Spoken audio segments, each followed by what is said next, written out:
What's up, everybody? Welcome to GameFace, episode 471 on Sifted at sifted.net. I'm Shane Satterfield, your host for the next couple hours of awesome game discussion, and we do have another great episode for you guys today. And of course, alongside me to do that is the one, the only, the incomparable, Matthew Keil.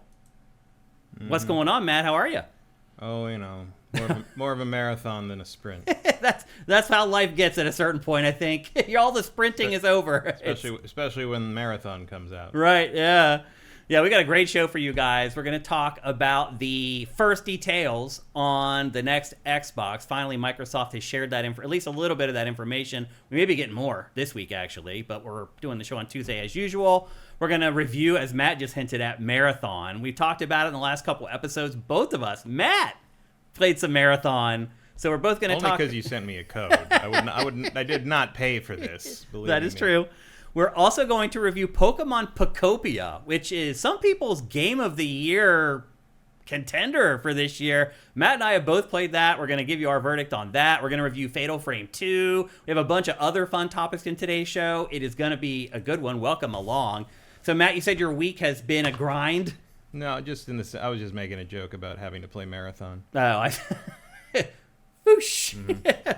Yeah. This is like the third chance I've given Marathon. I don't know if the third time's going to be the charm. We have to wait to find out about that. We do have a little bit of housekeeping. Overall, though, Matt, it was a pretty slow week in the games industry news-wise. No, I mean, you're coming down off a pretty big February. There's not a whole lot of note this month. Really, mm-hmm. It seems like the biggest game of the month is going to be Slay the Spire 2. Yeah, wow. We're not talking about that on today's show, but I think next week we will. Because, man, that game had, 500,000 concurrents on Steam or something insane? It's one of the top 20 most played games in Steam history. That's nuts. In one weekend. Wow. But yeah, tell me again about how you gotta make live service games for $200 million to succeed as a company. Reviews for that, I mean, the user reviews for that are like some of the highest ever on Steam or something crazy. It is a good week for reviews. Project Hail Mary reviews are up. And it's like 95% right now. What is that again? That's the new Ryan Gosling movie. Oh. The space movie where he goes to save the sun. But it is, the buzz on it and the reviews are through the roof. Wow. That's good to hear. So possibly another Best Picture contender. That's great. Like, genre movies in the first quarter of the year, 2 years in a row, doing real well between this and Sinners. Theaters need a kick in the pants, man. They need like this plus like four more in succession. They got one. It was called Hoppers. Really? Hoppers made $88 million. That's the animated film, right? It is. Yeah, it is. I want to say it's the fourth biggest original IP release of the decade so far. Oh my gosh. No, Hoppers did very, very well, which is amazing because it looks terrible. Really? I mean, I don't. Is it like an Easter themed? No, it's like beavers or something. So it's not bunnies? No, it's not bunnies. But it has some kind of weird tech thing. I don't know. I don't blame. I think Pixar movies have some of the worst trailers in the industry, and every time I see a trailer for a Pixar movie, I'm just like, oh, I don't want to see that. And then I see the Pixar movie later. I'm like, this was great. Why didn't I see this in the theater? Because the trailers sucked. I'm like, it's the same thing with Transformers 1, where I'm just like, if I wasn't a giant Transformers nerd, I've seen all the damn Michael Bay movies in theaters, so I'm damn well going to see that in theaters. Yeah. And I'm like, that was great. And if I'd gone by the trailers, I never would have seen this because it looked like Minions for like preschoolers with robots. So yeah, you just can't trust the marketing department sometimes. But no, it's been animated. That's the thing I don't get is like animated stuff is doing so well. Like last year, you had Zootopia 2, mm-hmm. you had Inside Out 2, like setting records, $1 billion movies, and there's no there's a rush to do all the live service thing off the handful of successes there. Where's the rush to do animation? Where's the rush for family-targeted animation, which seems to be the only like bulletproof form of filmmaking right now in terms of getting people out to the theaters on a reliable basis, because it happens all the time. It does feel like, well, you get the kids involved and the families. Yeah, you got like what, 4 people going instead of 2 or 1. Yeah. Everybody wants popcorn, so that's going to double the money they spent. Well, now the big thing is the popcorn buckets. Oh yeah. Don't you think it's funny that it for decades like no one ever thought of that? Mm-hmm. And then who was the first movie to do that? Oh, they've been doing special popcorn buckets for years. Do you know what the first one was? No. No, it would have been like 2009. Oh wow. Okay, I didn't know that. They've been a thing for a long time. The thing that sent them into overdrive is the Dune 2 one. Oh. Because SNL did a skit about it, about fucking it. Oh. Because it was a sandworm. You know, like I missed that. That was the thing that started the popcorn bucket craze. I'm sure, like most SNL skits, the premise sounds funnier than the actual execution of the skit. Oh no, it is actually very good. Funny? They deliver on that. Go look up the Dune popcorn bucket SNL skit. It's just a song. It's a song. That's even better. Yeah. That's the only time I like musicals, Matt. It was when it's comedy. Oh yeah, it's a music video about how they're gonna take their Dune popcorn bucket and then they're going to take it home and then they're going to fuck it. Like that's literally the rhyme. I totally missed that one. No, it's very, very, very, very good. I'm glad I asked, or am I? But there's I mean, there've been tons of them. I don't have the Dune one. I do have the Ghostbusters one, which was actually one of the most accurate replicas of a Ghostbusters trap ever made. Huh. People use it as cosplay. Really?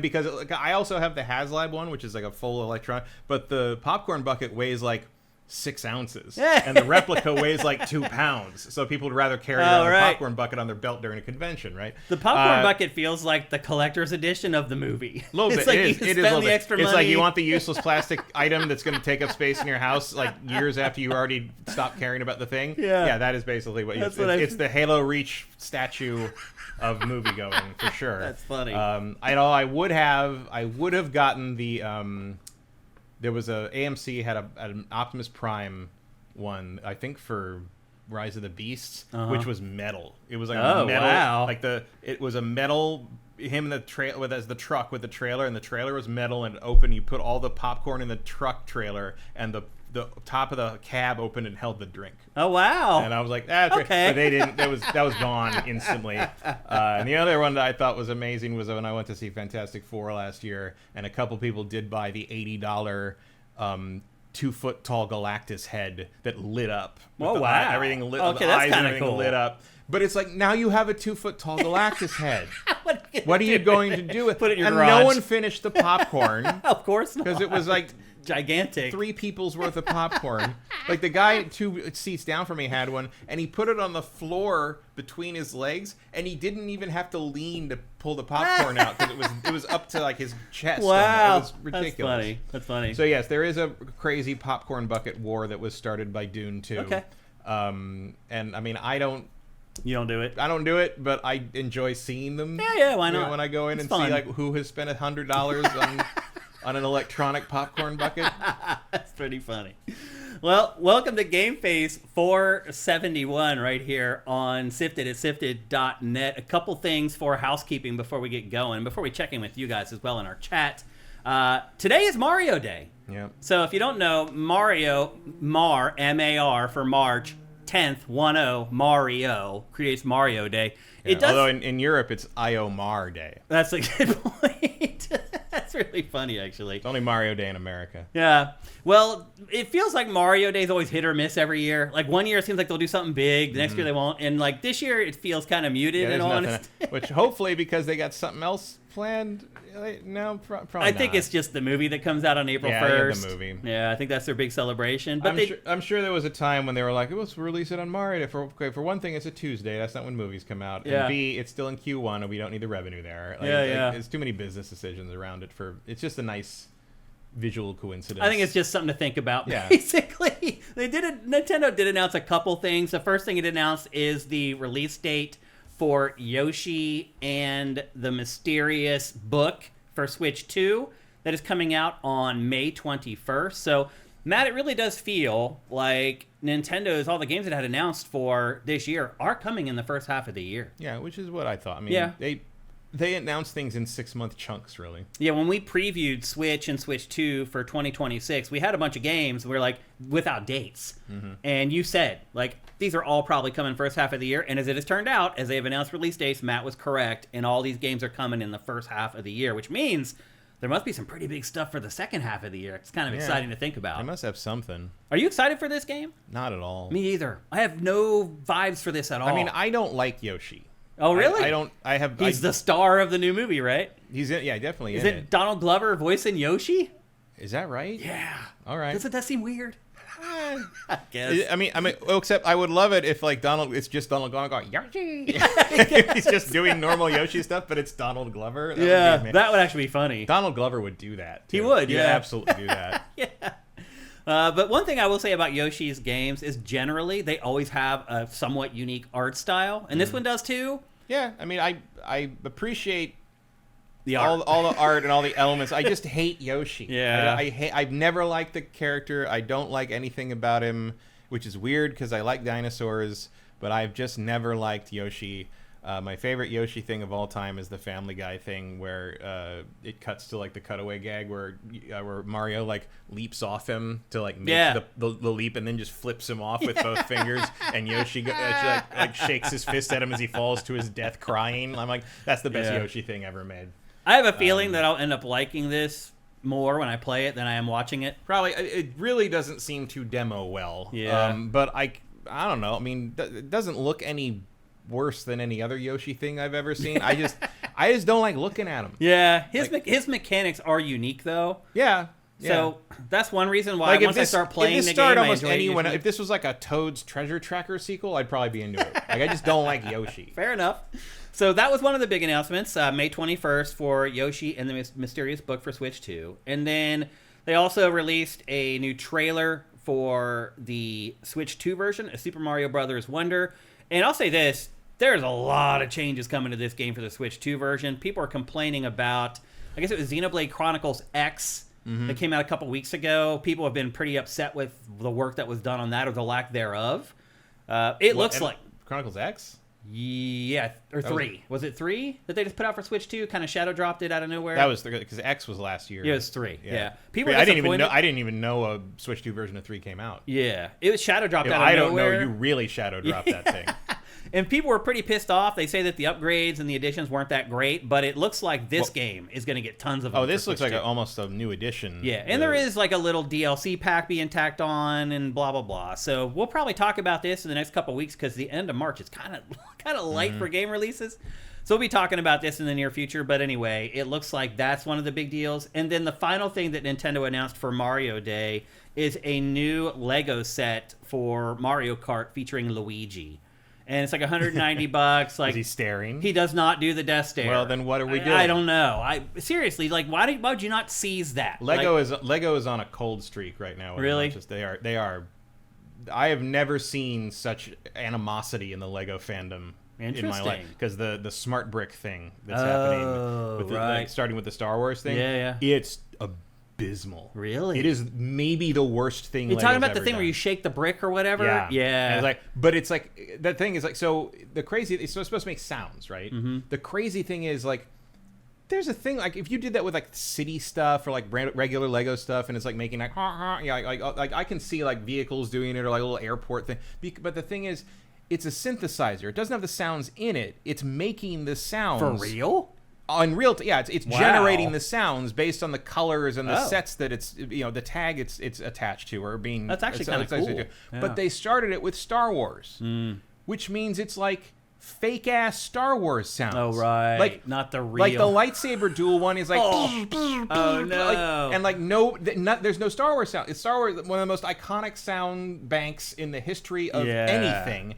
And it's all wrong. Oh, they should have done a sound bank version for that for sure. For anything, yeah. They should have done probably for anything. Because you can't really do anything. The bricks are designed to be synthesizers, like because that means they can work with anything. Anything. Right? Yeah, it's not just this brick for Star Wars. This brick. They make more money that way. Well, somebody did a test. They work with. They opened a set of Lego bricks from 1985 that had been and like it still recognized them. It still worked. Wow, they still held that's together. crazy. It was still fine. But like, and all the vehicles have like big open spaces in the back, so they have room for the brick, and so and they all look like preschool designs, which is fine. It's more for kids or whatever. Yeah. But the costs are insane. Like it's like $80 for the Darth Vader TIE Fighter, the cheapest set that comes with one of the bricks, and there's a bunch of other sets that have the smart figures and the bricks that they work with them, but they don't come with the smart brick. So if you like the Millennium Falcon, has like I think 2 figures that do stuff with it, and then like the vehicle does stuff with it, but you have to buy an $70 to $80 set separate to actually have the smart, because they don't sell the smart brick separately. And it's all a giant, sounds like a scam, it's a giant scam basically.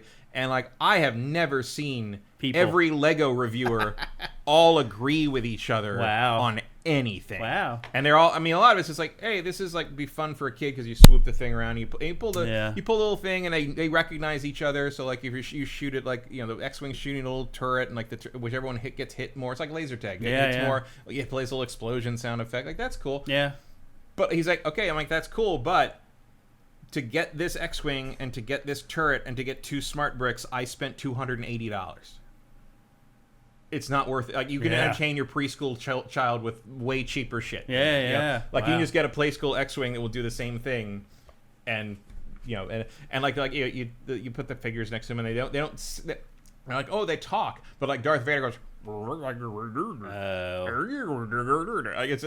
It's very silly. Wow. So between that and like failing to do the Luigi death stare, which we need more than ever. Yeah, we do. Let's be honest. Yeah. I don't know what Lego thinks they're doing right now. Well, this is $190. They said it's around 2,500 pieces, and they did say that they designed it for adults, whatever that means. Oh, most Lego stuff above a certain price point is designed for adults, which is again why the smart brick stuff is so mystifying, because adults are not going to care about that at all. Mm-hmm.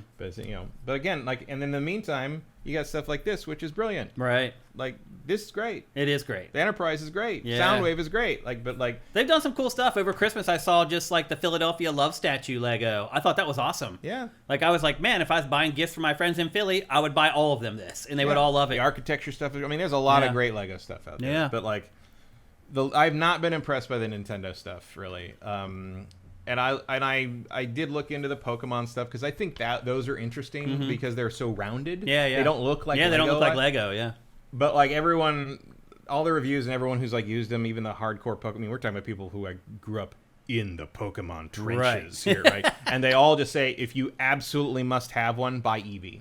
Oh. Because Eevee does everything they all do, but it's the cheapest one. Oh. So if you want to get the experience, grab Eevee. And the main thing everyone keeps saying is it sucks that they sell all 3 of the Gen 1 starters in that one big set, because it would be because they go together, but you can separate them out. Like the figures come off the pedestals, and the pedestals come apart, so you could display them separately if you wanted. But everyone's like, why don't you just sell them separately? Yeah. So if you want to combine them, and I think you can, but it's like, and like the Charizard one is like I think 2/3 pedestal and only 1/3 Charizard. So like you're paying for a lot of excess nonsense. They're out of scale with each other. Bulbasaur is gigantic. Weird. The other 2 are kind of dinky. Huh. And the other thing they've said is they are very complex builds. Oh. One reviewer, like he has like a 6-year-old kid, I think, and his kid builds tons of stuff and like Technic stuff, Ultimate Collector stuff, and he gave him the Blastoise because that's his favorite, and he gave it back to him like 10 minutes later. He's like, I can't do that. Too much. It's too much. Wow. I'm not having fun. And I'm just like, that is now I'm kind of interested. It's like, because I'm like, I've never run into a Lego build that I was like, this is crazy. Too much. This is too complicated. It's like, no, I've never had that happen. Interesting. But like now I'm super good. But God, those things are expensive. Yeah. For what they are. Well, anyway, those are the things that Nintendo released, whatever, for Mario Day 2026. A little disappointing, but they also put out the final trailer for the Mario movie, Super Mario Galaxy movie. And as we mentioned earlier, the big thing there is Luigi's voice actor. So my guess is they're probably going to still put out another trailer for that movie, because it's still like a month away, basically. It comes out April 1st. That's the final trailer. You think so? Usually you're going to get a teaser, a first trailer, and a second trailer, and then a month out, that's the final trailer. Wow. You'll probably have permutations, different cuts of the final trailer for TV ads. Down to like 15 seconds. 15 seconds, 30 seconds, whatever it is. But no, that should be the final trailer. Wow. Most movies get 3 trailers now. Okay. Unless they're like Marvel or something. Right. All right. We're going to check in with you folks. What's up with our YouTube crew? Is there only one person there today? Well, they're unbracketed. What the heck? Let me move it over so we can see you guys, and move it up so we can see. Oh, Woo! That's not what we wanted to do. Yeah, I don't know what's going on here. It's like it's just misaligned. Somehow. everything's out of whack for some reason. Yeah, this PC doesn't know where it is. Yes, PC's a freaking disaster. It really is. Here we go. What the heck? It did it again. I don't know what's going on here. Somebody else is in chat. There we go. Some other people are waking up over on your YouTube chat. Well, some people I think are missing it because we're early.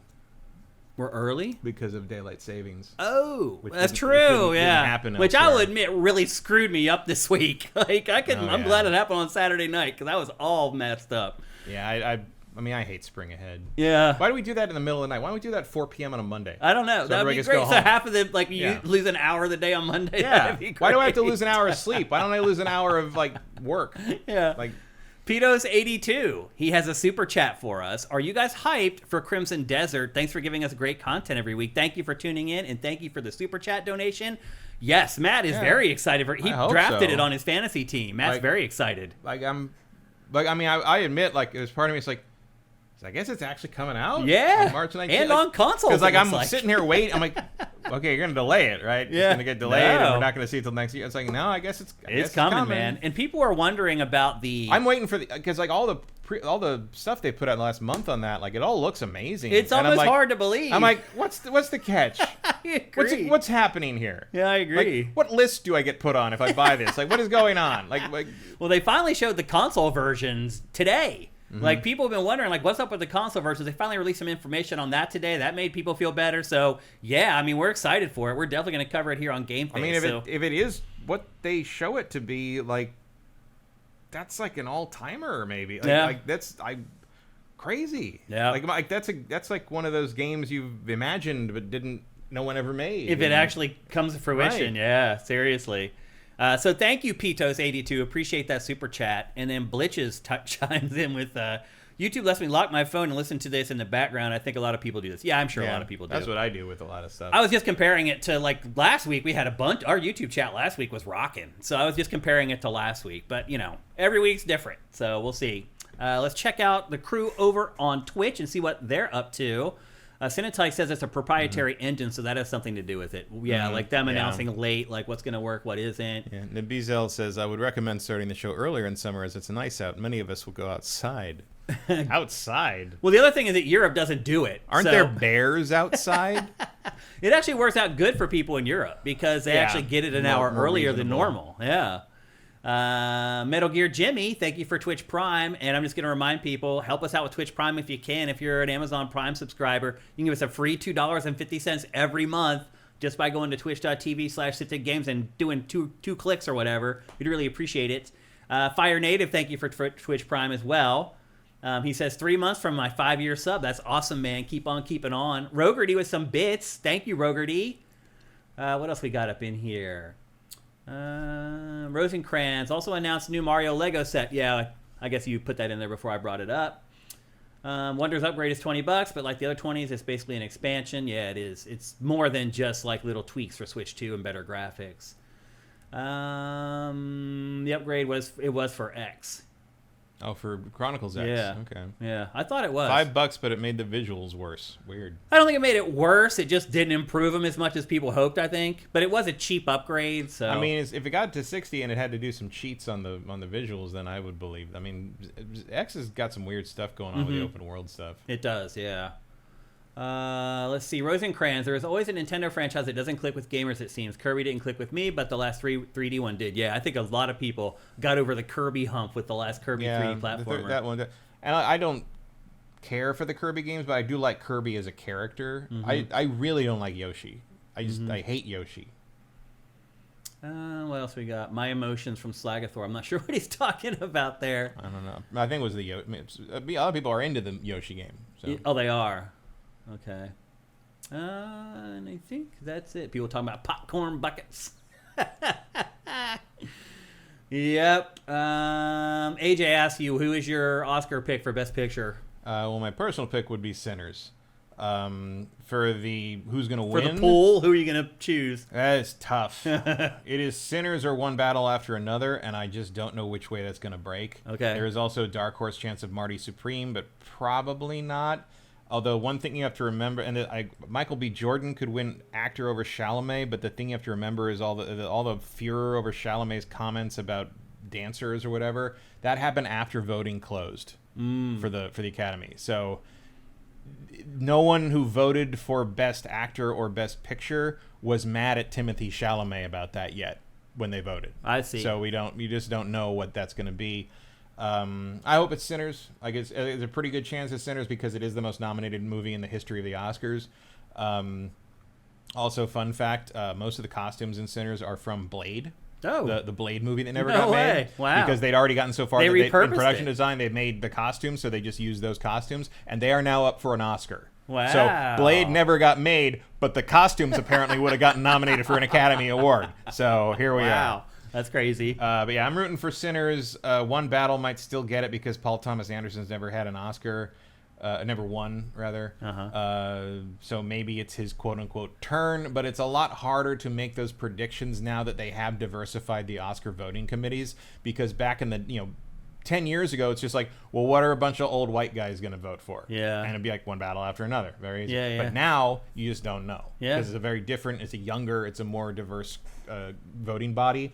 And the ranked choice system for the Best Picture thing screws things up because not all the other awards are just like whoever wins. But because there's 10 Best Picture nominees, they do ranked choice. So you write down all 10 in the order you prefer them, and they all get points. So they all get points. And if there's nothing is over 50% after the first tally, they throw out the 10th one, the lowest one. They keep chopping the movie until, and then they give every second place of the person, anyone who voted for the last place one first, their second place one, their vote then goes to their second place choice. I see. So basically, if a bunch of people vote for different things, but almost everyone picked Sinners second, then Sinners is likely to win, because that's the thing, is like if people are divided between like One Battle or like and Marty Supreme and stuff, but everyone kind of like puts Sinners as their number 2, Sinners kind of has an advantage there. Okay. So we'll see what happens, but I don't know. Like I am less confident in my Oscar pool this year than I have been in a very long time. Wow. But my fingers are crossed for Sinners because I love that movie. Okay. And I'd love to see Michael B. Jordan get an Oscar. Me too, actually. For this. It's very, very, very good. He was very, very good twice. Yeah. That's a good point. All right, we're just about ready to kick off GameFace episode 471 right here on Sifted. But before we do, a reminder that we are supported pretty much 100% at patreon.com/sifted. That's SIFTD if you're listening on a podcast service somewhere. If you go over there and pledge $5 or more per month, you get all our content early. It's one of the best deals in gaming Patreons. The other thing is that we give you exclusive access to our content for a much longer period of time than a lot of other gaming Patreons. So head on over there and check it out. We'd appreciate any help you can give us. If you don't have any money to help us at Patreon, but you're an Amazon Prime subscriber, you can help us out with Twitch Prime. If you're watching on YouTube, go down below into the description, and there's step-by-step instructions on how to connect your accounts. That takes about 2 minutes. Once you've connected your accounts, every month you can go to twitch.tv/YouTube. What am I talking about? Twitch.tv/SiftedGames. And you can subscribe there. And if you do that, you're helping us out. You're giving us a free $2.50, but you also get Pactor Factor a week early there. That is a huge perk that you get. You'll get it on the same day and time as our patrons just by subscribing with Twitch Prime. That would be sweet. And if you don't have Amazon Prime, you can still help us a bunch of other ways. Just like the show, share the show, comment on the show. I see you people on Spotify again, another week. I think we got the most comments we've ever had on an episode on Spotify this week. So you guys are listening. Other people don't listen to me when I talk about this stuff. You guys are. Thank you very much. All that stuff makes a difference. All that stuff can help us. Even if just somebody who could be a potential sponsor to our show becomes a patron and they're like, hey, I run this company, I'd love to sponsor GameFace. You'd never know how a little thing that you do to help us could make a huge difference. You just never know. Matt, I remember back when I was a house DJ and I had a bunch of friends who were also trying to become DJs. And a lot of times you go to play a gig and like 20 people would show up and nobody's dancing and it's work. It's like, okay, I got to DJ for 3 hours and concentrate like an MFer and play these records, and no one's paying attention. And I would have my friends say, oh, I don't want to play. And I always tell them, you never know who's in the crowd. There could be 10 people there, but that one person could be a promoter that books people all over the East Coast. So no matter what, always play your best. And I think that happens here too with helping out websites on YouTube and stuff like that. You never know if that one person that finds out about GameFace or SIFTD could be that person that helps put us over the top. So any of that stuff that you can do to help us, we'd really, really appreciate it. It can make a big difference for us. And now it's time to get on with the show. Shane is drinking Fabuloso. That's the blue stuff. Odin 5. Google Fabuloso cleaner and tell me that shit doesn't look delicious. They also have like purple flavor. Yeah, that's what I'm saying. It's like the whole lineup of them. It's like, that looks like the most refreshing fruit drinks I've ever seen. I'll tell you what this is, but I wish I could get sponsored for it. It's Gatorade Zero. It's pretty much all I drink. I drink Gatorade Zero, Coke Zero, and water, and that is it. I would love to get sponsored by Gatorade Zero. There was some new flavor of Gatorade I saw in the store the other day, and it was like whitish, like cloudy looking. I hate that flavor. And it was like cloudberry or something. I hate it. And I'm like, that doesn't tell me anything about what this tastes like. It also has a weird consistency to it because it's like that cloudy stuff. I hate it. It's one of my least favorite flavors. It's supposed to be like raspberry or something, but it really... it always says stuff. But I'm never. It's just like, it tastes like vaguely of artificial fruit. That's what all of them taste like. That's true. Yep. All right, it's time to get on with GameFace 471. We're going to kick off the show with the first information on the successor to Xbox Series X and S, for that matter, the next Xbox. Right now, it is being called Project Helix. Now, Matt, what happened basically is that when Asha Sharma took over for Phil Spencer and Sarah Bond, people were like freaking out. They thought she comes from the AI department. She's going to kill the console. The first thing she said is like, I'm not killing the console. And she also said, in fact, it is too late. She also said, in fact, you're going to learn something new about the console very, very soon. And as luck would have it, she was not lying. Literally a week later, we get the first details on the next Xbox. And in all honesty, Matt, it does feel like we kind of knew already a lot of this stuff because rumors have been floating around about the next Xbox. But what we know now is that it's going to be powerful, easily the most powerful piece of hardware on the market.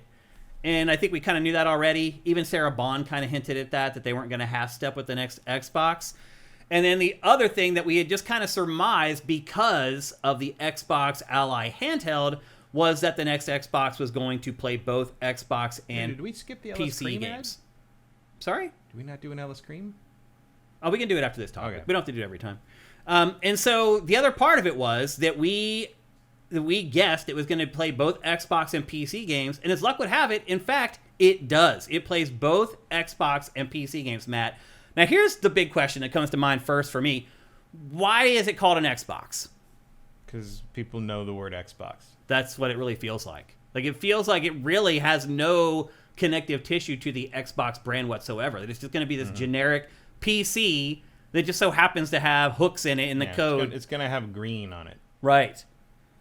And so, how do you think Xbox fans are feeling about this? It feels like it's a bittersweet announcement. Who are the Xbox fans, really? There are. I mean, we have fans on SIFTD that are regular users. But it's like being a Sega fan in 1998. Like, you know you're the last man in the room at this point, right? Yeah, like, we all knew that we were standing in the fallout shelter waiting for the big boom. Well, there is. I understand what you're saying, but there is a big difference. Like, Sega straight up announced it was leaving the hardware market. It hadn't announced a successor to Dreamcast. We knew there wasn't one coming. Right, but when we bought the Dreamcast, we knew. Kinda. I mean, I started a website about Dreamcast. Yeah. I was really blown away by it. I really thought it was going to be a success. Like, I knew it was not going to be one after EA backed out. Because here's the thing. EA. That was bad, you're right. But the thing was, we were starting to hear such bad things about the PlayStation 2. We were starting to hear that developers hated working on it and didn't want to work on it.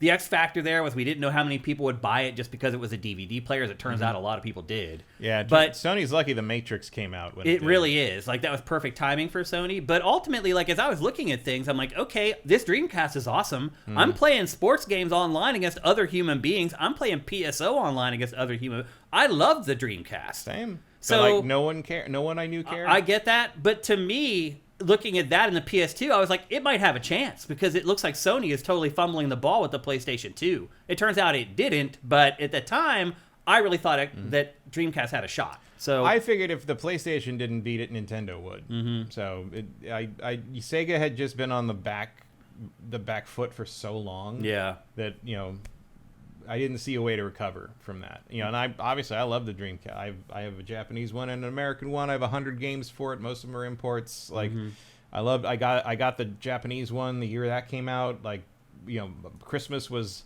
Godzilla Generations. That was that Merry Christmas. Here's Godzilla Generations, and then Sonic came out the day after Christmas, and I went and got that. And it was great. It was great. But I do remember people coming over to see those games and being like, this isn't as impressive as the last one. And the last one they were talking about was the N64. Yeah. Where, like, I had Mario 64, Killer Instinct, and Shadows of the Empire. And they're like, oh, this is amazing. And, like, yeah, the Dreamcast American launch destroyed the PlayStation 2's launch lineup, for sure. Yeah. But I as a Sega fan, going way back at that point, I was used to no one caring about Sega's best output. Right. And that was, again, what happened. That's what happened. Again. That's really what happened. It didn't deserve it, but it is what it got. Yeah. But this is a different case, and I can see where if you're an Xbox fan, and there are some left, that this is something to cling on to still. They're still putting out a console. But here's the thing, Matt. What does it plays Xbox games mean? Does that mean that it plays the new Xbox games that are going to come out after it's released? Or does that mean that it's backwards compatible? Because is there any such thing as an Xbox game after this thing launches? Well, yeah, there's the stuff you won't be able to play on it because it came out on the 360 and the original Xbox. Right, so that's what I'm talking about. Like does that mean that it's backwards compatible? Because all the new stuff is all PC games, right? From what I've read, if the stuff is backwards compatible now, it will remain so. But I don't think we're getting anything more. Right. But it's fine. Like, I think Xbox Series X is great for backwards compatibility. I put a disc in, it downloads the update, and I play. Yeah, I wish it had more. I wish it had this. I wish it. Again, I am a big advocate of rescuing exclusives from platforms they're trapped on, and there's a bunch of Xbox, especially original Xbox exclusives, that do not play on modern hardware. Yeah. Which is a shame. Do I expect anyone to spend the time and money to make Wrath Unleashed playable on a modern Xbox? No, I do not. Yeah. But I bet that game would be a lot better if you didn't have 5-minute load times between battles. Yeah. So I think probably that will keep parity, but otherwise I think maybe they'll adopt the PlayStation method of using the cloud to stream backwards compatible stuff. Yeah. But I can't imagine that's going to be any kind of a priority going forward. What I'm getting at, though, is there such a thing as an Xbox game now? Yeah. Aren't they just PC games? Yeah, it's a game published by Microsoft. Yeah, but I mean, it really doesn't matter that it's Xbox. It's just a PC game. It's a brand. Yeah. Like, it's a brand. It's just like a Sega game. It's like, Xbox is the brand through which Microsoft publishes video games. Yeah. That's what Xbox is. And my next question is, will the Xbox fans care if Microsoft does something with the next Xbox similar to what it's doing with the Rogue Xbox Ally handheld, where it's working with another company to actually produce the hardware? I think that's inevitably what it is. Do you think people will care if it's made by Asus instead of... Here, let me answer that with a question. Why should we care what that few people think? Mm-hmm. Like, does it matter what the Xbox fans think? Because it's happening. Yeah. Like, and there's not enough of them to matter in terms of keeping the Xbox alive as an independent, like, custom hardware platform. So it sounds like the time now is to try to appeal to people outside of that demographic. And if you don't, then you sink. But you were going to sink guaranteed with the amount of people that were dedicated to the hardware as it was. So you got to take your shot. Yeah, what I was kind of getting at is you're right, it doesn't matter. But Microsoft, I think, believes that its fans think it does matter. And I think that's why it's saying Xbox games instead of just PC games. Well, I think they're saying, I don't think it has much to do with the fans. I think it has to do with rebranding themselves as a publishing arm. I think they want people to think of Xbox games as Microsoft games as Xbox games. Mm-hmm. Like, they want to build this brand in the same way that you used to have that thing of, like, EA Sports. EA game, it's in the game, like challenge everything. Yeah, like that kind of shit. You want to have that brand identity tying all of the stuff they publish together, whether it makes any sense or not. Having a brand identity that is independent of the content. is sort of what they're aiming for here. And not just in hardware, I think largely in software, is they want you, even if you're playing Forza Horizon 6 on PlayStation, I think they want you to be very aware that that game came from Xbox, which is the publishing house of Microsoft. Mm-hmm. I don't think they want you to even think about Microsoft. I think they want you to think of Xbox. Interesting. Because the other part of it is that it's spent so much time and money and resources on pushing us to Game Pass instead of Xbox. Mm-hmm. And, you know, at first we called it Xbox Game Pass. And I could tell because, like, I add tags on Patreon. Anytime we publish a piece of content, I tag every game that's in the content. I tag you and I in it.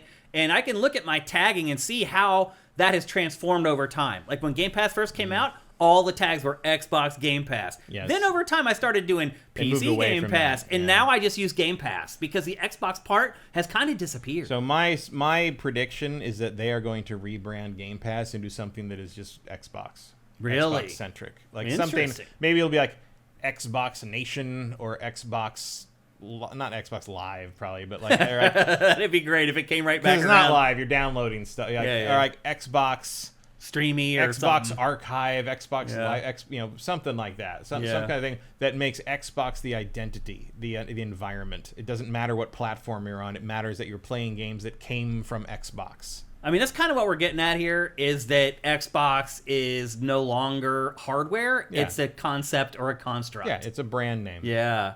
That really, there's no box. Yeah, you just want the X on everything, like Supreme. Yeah, you know, like it's a white T-shirt, but it's got a Supreme logo on it, so it's worth $300. Yeah, like that's what they want from this. Yeah. They want Xbox to be what you think of when you think of games that are worth playing, or like, I mean, that's it. Yeah, and I think they are going to minimize the Game Pass terminology because that's part of the old guard and part of the old effort. And I think they are going to try to downplay the Microsoft connection. I think it's going to be Xbox, Xbox, Xbox. You want to think of Xbox. You know, it is in the same way that, you know, the only real comparison I can really think of is EA. Mm-hmm. Because EA encompassed so many, in its heyday, EA encompassed so many things with EA games. Yeah. It could mean, you know, but EA Sports big. EA Sports big. Yeah. But, you know, because of that logo that came up at the beginning of everything, and I'd forgotten about it, but man, I loaded Burnout 3 up like on that original Xbox, and that EA Games logo comes up, which is like challenge every. I'm like, oh fuck! I know, back in my head. Everyone was whispering shit in the early 2000s as part of the marketing campaign. What was that? Zoom. It's like it's thinking. You're right. It's Mary Riley. It's like what was that? Yeah. Why were we whispering in the end of the? That's 90s? hilarious. Yeah. So here's the thing. So Moore's Law is dead, who is a tech insider who has some kind of a connection at these manufacturing plants because he gets all the skinny on all this hardware. He is saying that this next Xbox, the Project Helix, will cost anywhere from $900 to $1,200 because of the kit that they're putting inside the box and the cost for it now and all the other stuff that's coming into play. So here's the question, Matt. Is it smart for Xbox to put out a console that is bleeding edge, the most powerful console in the year of our Lord 2027? Because that's also when Moore's Law is dead seems to think that this is going to be released, is next year. Yeah, probably not. Yeah. Like, it feels like you're going to feels like you're going to end up in the $1,500 range with this, given the prices of RAM and hardware and just manufacturing and what's going on in the world right now and I don't see. I mean, I know they're targeting for you know, more like 1,000. It sounds like. But like, I don't see how you don't end up inflating this price even more in the next year. Isn't even $1,000 a death sentence for a video game console? You would think. I don't think it really matters. Do you think Microsoft is even trying to sell hardware, or do you think that it's just trying to save face? I think it's more trying to say. I don't know about save face, but I think it's just like, we're gonna keep doing this. We're not like bailing. You know, we're gonna show we're not bailing out on this thing, but we're gonna put the thing out, and then after it doesn't do very well, we're gonna be like, well, this is not a winner. So we're just going to become a publishing brand, and we're just, so it's kind of saving face. It's like saying, "Hey, we did all that we could, and in the end, we had to throw in the towel." I think it's like probably the most dignified, quote unquote, way they can think of to sort of exit the hardware business. Because the other thing too is that they've promised their fans that another console was coming. They promised that like 2 years ago, and they will be technically correct, right? The best kind of correct. But if you only manufacture 2 million of them or whatever, right? then if that, I mean. I mean, my guess is it ends up selling 10 million units when it's all said and done. Because I think Xbox Series X and Series S are 25 to 30. Oh, I think this thing's going to sell 1 million units if it's lucky. Really? If it's $1,500? I think there's enough crazy Xbox fans to buy that last Xbox console. There are not. I think there's 10 million of them. There are not. You don't think so? Not a chance. I mean, not just at looking that at price, the demographics on our site. Not at that price. Not in 2027. Not in this economy. Never again. Huh. No, not a chance. I think a lifetime it might get to 10.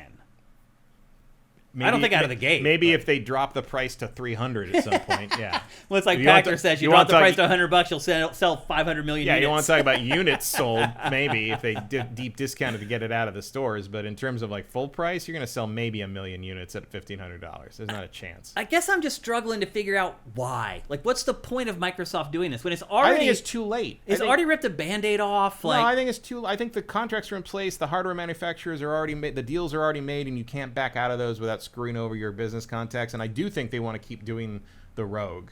Mm-hmm. I think they do want to stay in the handheld space more than they want to stay in this space. And again, they've already let someone else manufacture that. Yeah. Microsoft doesn't manufacture any of That's the exactly handhelds. what they're doing here again. They just haven't announced whoever the partner is. That's all. But I'm sure the ink is dry on that contract. You cannot break that contract without causing tons of legal problems. So they're just going to go through with it. I just wonder who would ever give Microsoft a chance. It's that corporate. It's that corporate thing where it's like you can't show weakness and can't admit you're wrong. Right. And now, yes, theoretically, the new management could admit they were wrong, but it's too late to do that without getting sued out the ass by the people you already made the deals with. So you have to let it happen. Mm-hmm. You know, you're stuck with the mistakes of the previous administration, basically. Just who would buy an Xbox other than the hardest of the hardcore Xbox fans? And there are some. There are some on our site. But otherwise, who's going to buy it? Why would you ever buy it knowing that if it does even if it does moderately well, there's probably not going to be another one? The only thing I can think is that maybe you end up in a situation where all hardware prices are so crazy over the top inflated that this thing, even at $1,500 or so, does turn out to be a pretty good deal just based on the specs it has. Yeah. Whether you care about it being an Xbox or not is irrelevant at that point. Maybe, I mean, you're probably looking at a whole audience of people that would just jailbreak the thing, if you even need to jailbreak. It doesn't sound like they're going to play. I would recommend they make it very easy. Yeah, if you could definitely sell a few extra if you make this a simple. I wouldn't tell anybody, fix. but or maybe you just tell Jez Corden at Windows Central and he tells everybody. But hey, this thing's easy to jailbreak. That's the only shot you have. Ironically enough, the only shot you have is if you end up in a PlayStation 2 DVD player situation where people want the hardware for a different reason than game console. Right. Like, I feel like the only market that is there for Xbox at this point are the poor souls who chose during the Xbox One PS4 era to start their media library on Xbox. But here's the thing. Just last year, Microsoft stopped renting and selling movies on its store. If you I think you are able to keep your films that you paid for. keep all your stuff, but they're done selling you. So that sends the consumers a message that hey, we're not long for this world. So even if you already built your library there, you almost feel like you'd say to yourself, "It's time to cut my losses and start over on PlayStation." Yeah, because you can't do it on Switch. I mean, you keep your Series X or whatever because it still can do. It still will work. Your library is still there. Yeah. I will keep the Series X just to play backwards compatible stuff. It's a great console. It's really a great piece of hardware. But it's I use it to play old Xbox things because I don't want to drag the 360 out of storage more often than I use it to play anything current. Yeah, which is fine. I mean, and then I even, insult to injury, I got that HDMI attachment for the original Xbox, and now I'm like, well, I don't need you anymore. It really is remarkable how you can cut that Xbox middleman out if you just get a $30 dongle out of the back of the original. I mean, again, if your original Xbox is still working, a lot of them are not. I don't even know where mine is. I know I have it somewhere, but I haven't turned it on in 30 years. Yeah, well, some of mine is luckily still going. Years. Apparently, there's a capacitor on the board that tends to leak over time and destroy them, but mine does not. To the point that they were saying you should open the Xbox and snap it off. And it doesn't need it? It doesn't need it, yeah. What the heck? That's kind of crazy. That it would be it's better for it to function without it than to risk it leaking on everything. But I never did that, but it is still working okay. And it still has all its saves. Yeah. It's crazy. How do you feel like this is coming? Do you think it's smart to release any video game console next year? No, probably not. And I don't think anyone is except them. I mean, I'll be honest with you. If I were a big hardware manufacturer, I wouldn't want to launch anything until 2028. Yeah, I mean, I don't know, but I think the only entity that can make that call is the hardware partner, and maybe they will. Maybe they just can't get the parts, and they're like, we can't do this. Yeah. So that could happen too. Within the price range, anyway. I mean, Yeah. you can always do it if you want to spend money. Fast, cheap, good. Pick You two. want to start bidding against the AI companies for RAM, have fun with that, because they have more money to bid with than you'll ever have. You're stuck in the triangle there. Fast, cheap, good. Pick two. Yeah, and you're not going to be able to pick cheap in that situation. Yeah, it's true. So. Maybe not even fast. Really. I don't think there's much hope for this console, period. But if it releases next year, it's really freaking doomed. Yeah, I don't see. Maybe that's why they'll release it. They don't want to sell it, maybe. Because most companies would have just not released this. But Microsoft has the wherewithal to protect its reputation, as you said, and the financial resources to just eat R&D costs. I think the big problem is that it is a partner deal. Yeah. I think that's the reason it's still happening point. Is because the contracts are signed. They probably signed a deal with AMD for AMD, chips. them and whoever's manufacturing it, whether it be Alienware or Rogue or Dell or whoever the hell it is. Yeah. Like if you back out of that, they're going to sue you for imagined revenue, which is probably going to be more than you would have actually had to end up having to pay them in the actual market. So it's probably better to just let it happen. Yeah, it's interesting and I think again with Microsoft's deep pockets, like, it's basically going to flush down R&D and all the launch costs just down the toilet, and it can afford to do that. Nintendo would never do that, and of course, the other thing is, like, they are going to still have the Xbox OS of whatever form it's going to take on this thing. It'll be on there, and they're going to have that after that, which you can probably put on like a microwave, right? At that point, it's probably going to be scalable, which is their plan. Obviously, this is an Xbox, so if you want to just use this as sort of like the test bed for getting the bugs and the kinks out of that. And then after that, like, whatever happens with this hardware, at least you can throw this on almost anything that somebody's willing to put it on their platform. Bonus. Clearly there's a strategy here. It's just the strategy is not sell a bunch of physical objects and make money doing that. Yeah, I guess that makes sense. Yeah. I mean, also, I'm not saying it's ideal, but it is kind of just where they are now. Yeah. Yeah. Like, I wouldn't want to have to be making that choice as a strategy, but, like, that's sort of where they've put themselves at this point. Do you think and the put themselves goes back to like 2010, right? Like this is a long unbroken chain of misfortune and poor choices. Do you think, even though we've heard after Sarah Bond left that people didn't like the concept, do you think that Microsoft and Xbox still push this is an Xbox theme? I don't know if they stick with that exact verbiage, but I do think you continue to rebrand as Xbox as everywhere. A concept. Xbox everywhere. Xbox challenge everything. Xbox. Yeah. It's in the game. Like, whatever the hell. Whatever you want. Yeah. Let's check in with chat and see what chat's saying about this. Again, Xbox, it's boxing. We have a lot of Xbox fans on Sifted. Like, we really do. It's just kind of unfortunate that, like, you can pivot to it as a brand, because people don't think about the words they say all that often, but it is unfortunate that your brand name does in fact include the word that means physical object. Box. Yeah. Like Xbox with no box feels weird, right? It does, yeah. Because, like, literally, PlayStation can mean a lot of things. Nintendo doesn't mean anything really. Switch is just more of a concept, but box. Yeah. If you don't have a thing with I know what that 6 sides on it. What are you doing? Nabizel77 over on YouTube says it's just going to be Windows Game Store Met. This is according to Insider Report on it's Reset Era. I mean, was that corroborated or not? Like, it's just a forum. That's not a reliable source. Well, Reset Era usually the mods there are pretty strict about not posting things with sources. They? Yeah. Okay. So that's probably legit. Probably. I would generally trust something that doesn't get deleted in like 10 minutes on Reset Era in terms of leaks. Yeah. Ernesto G20 says, as a fighting game player, the Xbox is definitely preferred over PS5 for consoles and tournaments. Yeah, because is that true? Because Xbox is way more plug and play. PlayStation has a lot of online requirements and checks on things, and can you activate the DLC if you can't get the thing online? And does everyone need because basically you can't have the same account assigned into multiple things and have them all active at the same time. So you either need to work directly with Sony for that, which is what Evo does because Sony owned them for a time. Yeah. Or everybody just, for like local stuff, people just bring Xboxes. Interesting. I didn't know that. Or PCs increasingly. Now that fighting games are pretty much in parity on PC, that happens more. But no, for a long time, Xboxes were definitely the preferred console for fighting game locals. And then Nabazel77 says the same report said that Asha tried to cancel Helix, but could not due to sunk costs. I think sunk costs and just deals made. You're in so far. You're in neck deep. It's like you'd lose more to not launch it probably. So, well, who knows? Because they're going to lose their ass on that console. Well, it depends how much they've guarded themselves in terms of their partnerships with whoever's making the hardware for them. Like if they don't have, if there's something in there that says like we're paying this much because that's what it costs right now, and the costs that accrue between now and then based on tariffs and inflation and AI hogging all the hardware manufacturer and the lack of gallium because shipping is frozen across the globe, like that's your problem basically. So who knows? Veritas says on YouTube says I've owned every Xbox. Not a chance in hell I buy this new console. Yep. I've owned every Xbox too, and it's like, if I have a gaming PC, do I need to buy the Xbox? No, you do not. Like I really don't feel like I do.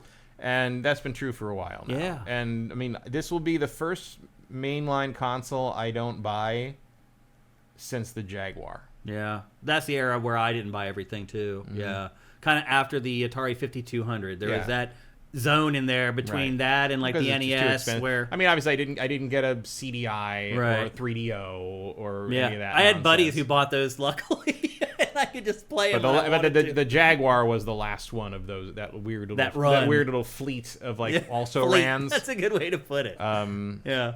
And I have friends who had them. Like one of my friends got a Jaguar when it hit deep discount, so he got it for like $40. No, well, just so we could play Alien vs Predator, which was that was worth $40. All right, yeah. But like but I never saw the. Also, that I don't know if anyone's never seen a Jaguar in person. That thing is gigantic. It is, yeah. It's like the size of my torso. Like there's no room in a house crazy. for that. Odin5 says I have never owned a single Xbox. Wow. So Odin, I guess you have never played a single Halo game then either. That's crazy to think about. Because he played it on PC. Yeah, oh yeah, that's true. Yeah, eventually it all came to PC. Ashes in the Hourglass. I mean, you didn't the series consoles if you didn't. Yeah, he said you didn't need the series consoles if you had a PC. Completely redundant. That's for sure. Did the computer just freeze? I think it did. I can't. Cursor just disappeared. All right. Well, we can't go to you guys unfortunately for now, so we'll have to let it rest there. But I think the bottom line is that this console is going to be a financial disaster. It doesn't matter. Even if they got the console, Matt, down to like $700 or something like that, it's still going to be a financial disaster. Would you recommend somebody buy the next Xbox console for $600 even? I wouldn't recommend somebody buy the current Xbox console for $600. Right. There's no point. It's really hard to recommend. Especially now that everything's going to be on PlayStation. Yeah. I mean, gaming PCs are still more expensive than an Xbox, and with the cost of components and everything, way more expensive right now. That could change in 2028 if the tariffs could really go away or whatever. But again, or if AI, the bubble pops, but that's a bunch of ifs. Just get a PlayStation. Yeah. Because it plays, it's going to play all the Xbox stuff, and it's going to play the Sony stuff. Yeah. And it's going to play all the third-party stuff. How could you ever tell somebody to buy an Xbox over a PlayStation? I mean, back in the 360 days, I could have. But now, how could you ever? Not since then, really. There's no reason. What if Microsoft changed course and said, you know what? We're not putting our exclusives on PlayStation anymore. Even then. Well, I look forward to your sell-off then. Yeah. Then I would just recommend that people get Game Pass. Yeah. And play it on whatever piece of hardware they have. So anyway, we should be celebrating. That's the crazy part, Matt, is in every console before this one, we would be having a hoedown right now on GameFace, talking about the new console and how excited we are for it and blah, blah. Instead, we're talking about what a failure it's going to be, and we don't even know when it's coming out yet. Like, it's just crazy to see how everything is just completely turned upside down and shifted in the games industry in the span of, like, 18 months, basically. So, there you go. That's the next Xbox console. Right now, it's called Project Helix. I also would not be excited about a new Xbox at this point if that had been happening, because we do not need new consoles right now. No, we really don't. Like, I wouldn't be surprised if the PS5 goes until like 2030, and I wouldn't even care. And that's exactly when it should be. Yeah. Like, we don't need a new console until 2030, 2031 earliest. How about next year, you drop the price of the PS5 Pro down to the cost of the PS5. You drop the PS5 down to like $400 or whatever. Then you're off, man. Never going to happen. I know. But, I mean, not because of Sony being stingy or anything, but because the cost. Stuff costs what it costs to make these things. It really does. That's it. And that's been a problem even before all this nonsense.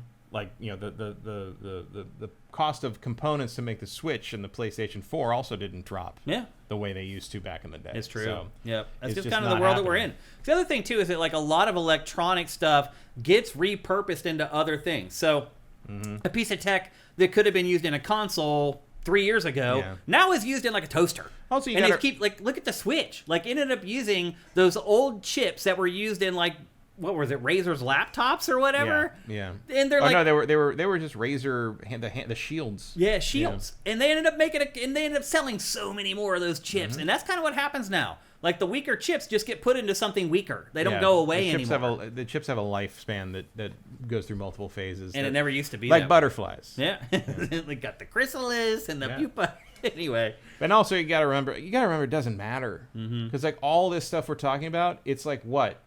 6% of Microsoft's operations costs? Yeah. Like, it doesn't mean anything to them. Nadella went on the record again yesterday saying that, yes, Xbox matters. Yes, we're going to keep shoveling money into it. Yes, gaming matters to us. I mean, just the fact that he has to keep saying that shows you we're in a different place. Yeah, someone's telling him to say that. And again, I think it does matter to them in terms of, like, being part of that zeitgeist, being part of that world, so that should something happen that they can make a real run at, they are ready to pivot to it. Yeah. I think that's more or less what the Xbox initiative has been since the beginning. Back when Bill Gates told them interactive entertainment is the 21st century and we need to control it. Yeah. Obviously, they have not controlled it, although they did for a little while. Well, just for a fleeting moment. Brief moment. Literally like 2.5 years. A little window on the 360 when Xbox Live was better than anything else. Yeah. And all that stuff was blowing up and Halo was and the all hottest the games thing in the world. played better on 360. Man. And then it all changed. Xbox is always going to, 2007 is always going to be Xbox's like scored 3 touchdowns in one game Al Bundy moment. Yeah. Where it's like back in the day, it's like, yeah, but that was 20 years ago, dude. Vincent reminds us that one of the biggest games of the moment right now is Slay the Spire 2, and it can run on a toaster. And we were actually talking before we started recording about that a little bit. You were talking about, why are these big publishers, platform holders, not focusing more on smaller games? Because you can make just as much money on a small game as you can on a big AAA, big budget game. So anyway, it really sucks that we can't be excited about the new Xbox being announced. It just feels weird to me that I'm at this place in my life and in my career where a new Xbox is announced and I wasn't excited about it and nobody else was either. It's bizarre. It really is crazy how quickly this industry has changed. I understand it's a tech industry and they tend to change more quickly than other industries, but still, it's nuts, man. How quick the whole razor blade, everything has just been flipped upside down in the span of 2 years. So it's really nuts to watch. But anyway, there's the only details that we have right now on the next Xbox. But Asha Sharma did say that she was going to talk about it more at GDC, and that is happening right now in San Francisco. So my guess is, keep your browser pointed to sifted.net. My guess is there's going to be more details about Project Helix coming out before the end of the week from GDC. So, as always, stay at sifted.net. You won't miss anything, I promise you. Slay the Spire 2 is not, the other counterpoint is Resident Evil. 5 million copies in 3 days. Yep. Took the other one 3 months. Yeah. What are we doing? Yeah. Would you rather... Well, we know Capcom's figured it out. Oh, Capcom has absolutely figured it out. Because, the other thing Capcom hasn't done is fire anybody. Yeah. I was just talking to Capcom PR this week and the last couple weeks or whatever, and so they sent me code for Resident Evil, and then I had to follow up with Monster Hunter Stories 3, and now I'm talking to them about Pragmata. But anyway, when I followed up with them, I was talking to them about, why are you guys the only ones that will release games? Because at first I was like, wow, big Q1, and I'm not going to say who it was, but their head of PR was like, damn right, big Q1. We're really rolling it out this quarter. And I responded with, why is any other publisher doing it? And he's like, I don't care. I'm just glad that they don't, because it leaves the coast clear for us. Capcom pretty much owns Q1 at this point outside of Nintendo's release schedule. 5 million units in a weekend they sold in Q1. Done. And I wish more publishers just at the tail end of February. Wake up. It's crazy. Which according to all entertainment, conventional wisdom, is dead zone. Yeah. Nothing. And here we are. And then they did it again. They're going to do it again with Pragmata, probably. Yeah, and it'll probably sell pretty well. And the thing about it, Resident Evil is even my casual friends who haven't even played Resident Evil are making Resident Evil, Leon jokes at me. It's everywhere in the zeitgeist. Online zeitgeist is just Resident Evil gags this week. It is. And because of all this. And no one hates it. Yeah. Like, there's not even any hate discourse about this game. No, usually there's at least a little fact. Like some of the chuds tried early on. It was like, well, Grace isn't hot enough, and I need to be erect every time I play a video game, or I'm not enjoying myself. It's like, but that went away after like 2 days, and now everyone's just like, fucking, this game's great. Like it. It's great. Yeah. And it's like, here we are. And it works. Is that a fucking problem? Like, do you prefer like 6 of your 7 projects like crashing and burning and shutting down within a month? Because you launched it in October or November? Yeah. Instead of like maybe just put out a really good single player game, either made by, Resident Evil is what, like 400 developers? Yeah. In a window where you don't have a ton of competition. Slay the Spire 2 is what, like 10 people? Yeah. So they're both, it doesn't, like the scale doesn't matter. Like you can do like super boutique AAA, horror spectacular, or you can do like little boutique, like roguelike deck builder thing. But they both like blow the fuck up. And it's like, in the meanwhile, how you doing over there, Bungie? Mm-hmm. You happy with that? We're gonna get the marathon. I know Bungie they're not the ones who made that call, but it's like, Sony, what? Yeah. Wouldn't you rather just have like, I don't know, another? You could have a Naughty Dog game out right now, but you waste all that time on Factions. Yeah. Yeah. And I'm not saying Factions would have been bad. Yeah, it could have been great, but it's not what I want from Naughty Dog. It's not what I want from Someone Naughty Dog. else could have made it. It made it great. Right. And let Naughty Dog make the single player stuff. Yeah, and now like the eye of like Sauron just sort of slowly rotates towards guerrilla games. And you're right, like, though. Now what? Yeah. Well, it has a Horizon Hunters Gathering. It's a multiplayer game that it's now burned several years on, when it could have put out Horizon 3 or God knows what else. Killzone, whatever. Like, who knows? So they're never gonna make a Killzone. Yeah, I think that franchise is dead. Yeah. No. Okay, it's time to move on. We're going to talk next about what a lot of people are calling a Game of the Year contender for 2026. This game kind of was flying on our radar a little bit. You drafted it on your fantasy team as an alternate. When you drafted it, I said that was really smart. I thought the game probably could be a surprise hit, and it is. Right now, Pokemon Pokopia almost has a 9 Metacritic average, and it is the highest rated Pokemon game ever. Which is hard to believe. You would think at least Pokemon Black and White would have got a 9 or higher or something, but I guess not. Like, it's kind of crazy, honestly. Black and White would probably be the best, I think, are the best story in a mainline Pokemon game. But at that point, I remember some of the reviewers were already sick of the formula. Oh. So I think you already were starting to see. I wonder how they feel now. Yeah, wait for it, boys. I mean, none of those guys are writing reviews anymore. They're all they're all in their 50s. They're all dead. It was long ago. Or they wish they were. Yeah. Well, Pokemon Pokopia is, I guess, if I had to describe it in a sentence in an elevator pitch, it's a cross between Animal Crossing and Viva Pinata. It has like all of the world building, the decorating, the housing stuff of Animal Crossing, and it has like the creature critter stuff that you know from Rare's Viva Pinata. And I'll be honest, Matt, it's a pretty intoxicating mix. Yeah, I think this is better than Animal Crossing. I agree. I think it is way better. It has more direction. It has more life to it. It gives you more to do. It doesn't make you like play 10 minutes and then come back tomorrow. Well, it does a little bit of that. A little bit, but it gives you other things to do in the meantime while you wait for the things that you have to wait for. Yeah. And again, it's very strange, and like I find a lot of the premise off-putting, and I don't know why Nintendo is I don't know why so many Nintendo games are post-apocalyptic these days. Like there is a despair that hangs over this game that is like both unsettling and exactly what I want right now. Yeah. So like, the setup for this is you play as Ditto. So that's the little character you're seeing following behind the big Pokemon there. And Ditto who is replicating its master because it misses them. Yeah. So what's happened is all the humans have disappeared. So all the Pokemon, their masters are gone, and nobody knows what happened. And the existential question in this game is, where in the hell are the humans? What happened to the humans? And I'll be honest with you, Matt. And the Pokemon. Yeah, I don't know if I want that answer. Yeah, well, because like they keep softening it a little bit where it's like, oh, they must have had to leave. But it's clearly been like centuries. Yes. And like the thing that I didn't realize until a little later is like, oh, these are actual locations in Pokemon. Oh, yeah, like, they are. You are actually in places you will recognize from the main games. Yeah. And like, mountains have grown over them. Yeah. Like, Yeah. that's like eons. Hundreds of thousands of years at least have passed. Yeah. And it's like, what are you going to do with this, boys? Like, are you really gonna, like, did everyone leave the planet? Is everyone dead? Like, well, they don't and even like, explain there's, how Ditto gets here. Like, the game starts and he just drops out of the sky, none and of there them he do. is. A bunch of Pokemon do that, of course. We're like, oh, last thing I Squirtle's remember is there. I went to sleep and then I woke up and it's weird. And here like, I am. Yeah. And so there's something weird going on. And so when Hopefully you it's get there, not a dream. yeah, when you get there, it's just you, Ditto, and that other Pokemon who ends up becoming sort of the boss of the entire game.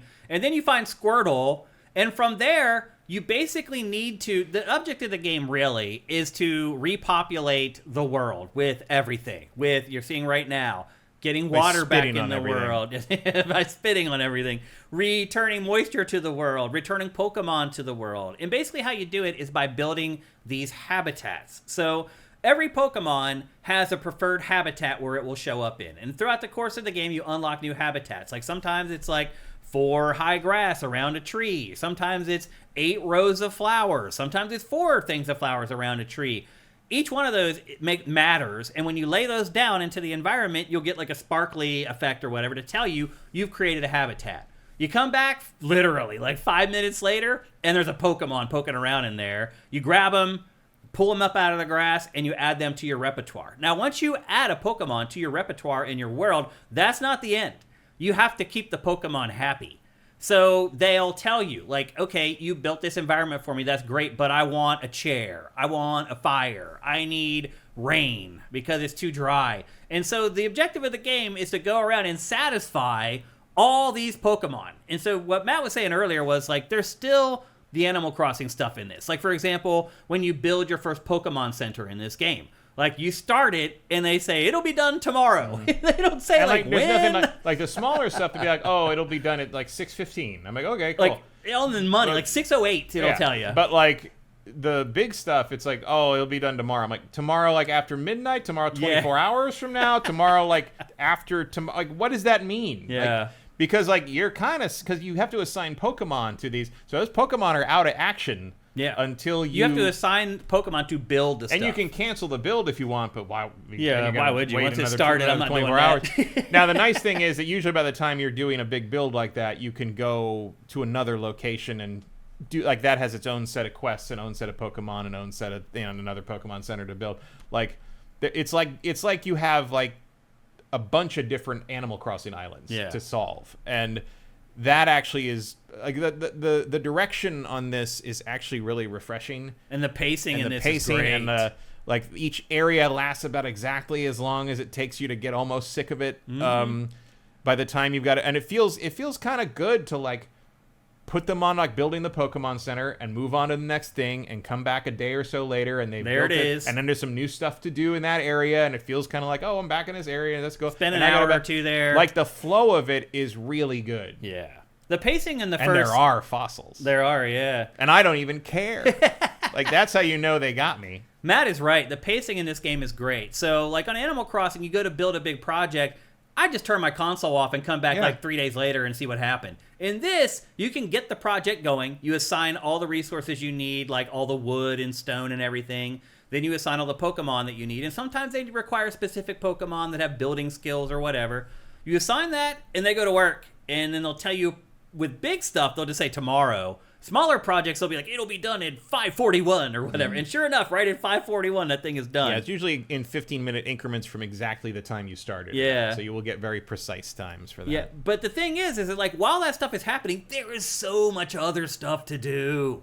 You never are just standing around being like, what? Like, the first 3 hours of this game... It's not like Animal Crossing where you, like... It's like, you know, Animal Crossing is kind of like a mobile game where it's like you start it up, you go do all your daily things... And you shut it down. Then you're done. Yeah, this game is not like that at all. Yeah, this is much more Viva Pinata in that regard. Yeah, you can just keep playing, and you will keep playing. Again, the pacing in this is so good, it is just leading you from one hand to the next. Oh, I finished that. Oh, there's 5 other things. And it does a great job. All the Pokemon need something now. Oh, you've raised the environment level. You can buy these things now. Oh, you bought that thing. You can go to the other area and use it to do this. And now you can finally build this. And now you can do it. Your area is level 4. Now you can go open up a new area. And oh my God, I opened up this new area. And it's like 3 times the size of the first area. Oh, and it connects up to the first one. If you pull this out, it'll create the river, and the river goes over and turns all these turbines over here. And now that activated this, and like, oh, what's this? No, the Pokemon is a quest for you. It's like, okay, now I'm running an electric on pole, and and it just goes on. It's like a real video game. It really is. But here's the thing, man. Animal Crossing should be taking notes, and I know that a bunch of people want Animal Crossing to be what it is, and they don't want it to be this kind of thing. But I don't care what those people. I don't either. This game's way better than Animal Crossing. Far better than any Animal Crossing. Yeah, I mean, it's kept my attention way more. And in fact, if you are resisting this game because you think it looks like Pokemon Animal Crossing, do not. Yeah. If you're like an Animal Crossing sort of like meh person, no, this game will win you over. I think. If you're an Animal Crossing fan, you are gonna love as long as you game. don't hate Pokemon. Right. Like if you feel about Pokemon the way I feel about Yoshi, this is not going to solve anything for you. But the thing with Pokemon is there's hundreds of them, so you may hate one, but there's 5 other that you may like. Yeah. So it switches up constantly, and you do get to learn a lot about the Pokemon. Like even if you're a Pokemon fan, like this is crack. Yeah. Like it teaches you so much about each monster. Because you've never really talked to them. You know, they don't generally talk to you in these games because they don't speak. But now you all understand each other, and it's just like it's weird to find out that Trubbish talks like a bro all the time. Right. Like he just goes, it's like, hey, we gotta make some stuff, yo. I'm just like, and it's funny to me because way back in the day when online play was just starting with consoles, I had a group of people in a chat room on AOL, and I was in there all the time. We were the video games group, and we just talked about video games and all that. And many of them were very resistant to online play, even with us together, because they're like, I don't want you idiots ruining my immersion. Like I don't want to log in and trying to be take Phantasy Star Online all seriously, and then like Pent over here is just like, hey, wait a minute, I need a drink, yo. Yeah. And I'm like, so every time Trubbish does that, it's like I wonder if there's someone who like takes Pokemon super seriously, and like Trubbish ending all his sentences with yo is like ruining everything for them forever. Or just the Pokemon are not what they thought they were after all these years of playing with them or whatever. How would you know? Yeah, I mean, until you play this game. And that's another reason why this game is awesome. Now, the one thing I will say is that I do struggle a little bit at times to kind of call this a video game, because there's really no gameplay in this at all. There's nothing in the game that requires hand-eye coordination or timing or anything. It's really just clicking a button, talking to the Pokemon, going into a menu, clicking a button. You run around and you can sprint. I mean, by that logic, Roller Coaster Tycoon is not a game. No, seriously though. I mean, what I'm getting at is that it is similar to those types of games. Yeah, There's no action. It's a builder. I mean, I guess nowadays you'd call it a cozy game. Yeah, it's like a menu navigating machine. But it's more of a it's a construction toy more than anything else. Like it's you can't die, you can't really fail. You have stamina that lets you. So here's the thing: like as you play the game, one of the nods to the other Pokemon games is you learn what are called TMs in other games, like special abilities like Cut and Rock Smash and things like that. And you have a stamina bar that basically gates that. But here's the thing: all you need to do is eat something to recover your stamina, and there is so much fruit. Like I don't even know why the stamina system is even in the game. It's just pointless. Like, even at the beginning, you have tons and tons of fruit. Like, I never, ever ran out of fruit. No, the only time, I mean, every once in a while, like, I would, I'm doing stuff, and then suddenly the character, the Ditto does that, like, the purple, like, exhaustion thing. And I'm like, oh, right, I got to eat bear. Like, I just forgot. Like, and the last time I did it was, like, 12 minutes ago. So I don't really know why it's there. I don't know why it's even in there. Because it's so easy to just fix. But again, my guess is they're making this for kids, and kids maybe, I don't know. I don't know why. I mean, it gives you the illusion of a game state kind of thing. I mean, there is no fail state, but like the game is perfecting things and putting things together. And there are puzzles. Yeah. Like in terms of putting the different areas back to functionality and stuff. I do tend to solve the puzzle before the puzzle is presented to me a couple times, where I'm like, oh, clearly this goes here and these go over here, so I'm just going to put this here and build this and do that. And then I end up starting like this quest, like this main quest thing later, which is like, oh, you want me to do the thing I did like an hour ago. And then to be fair, they'll all be like, oh, you've already done it. Great. Let's just do this now. And it's count like, it. Yeah, it understands, but But this is not a gameplay game. Like, this is a game you sit and chill, you go through a bunch of menus, you bump around the world that you built. And the other thing I would say, too, is that, like, if you start playing this and it's not connecting with you, give it a minute. Because once you get the ability to break rocks, that's when the game completely changes. That's when you can really start forming the world. Yeah, when you can start terraforming. Yeah, when you can start adding blocks and taking away blocks, that's when the game really cracks open and kind of really changes. And that's when, like, all these places where you thought you couldn't get to before, now you can just make steps and you can get there. And, like, places that you were up high where you were like, I don't know how to get down from here. Now you can remove blocks and create a stairway back down to where you want to go. It completely changes how you look at the world and how you play the game. If you need to get down from somewhere, you can just jump because you can't die. There's no fall damage. Yeah. They'll act like it hurt, but it does You nothing. lose a little PP. You lose a little of the special move stamina. But again, you have basically unlimited, so it doesn't matter. Yeah. And so you finish one area. As you build stuff and add Pokemon to the area goes up in levels. Is it level 4 where you get the next area? I was the same every time? No, I was there before that. I went to the other area before that. The level, the sections are gated by your trainer rating, which is usually triggered by story elements. So you get the first rating you need to go to the next 2 areas is great, Pokemon trainer rating great. And you get that basically after you have all the Pokemon and materials you need to rebuild the first Pokemon Center. So you can go to the next zone. Basically, you can set everyone to build the Pokemon Center in the first area and go to 2 different places after that. Yeah, which is what you should do because you're going to have to wait a day for them to build the Pokemon Center. Yep.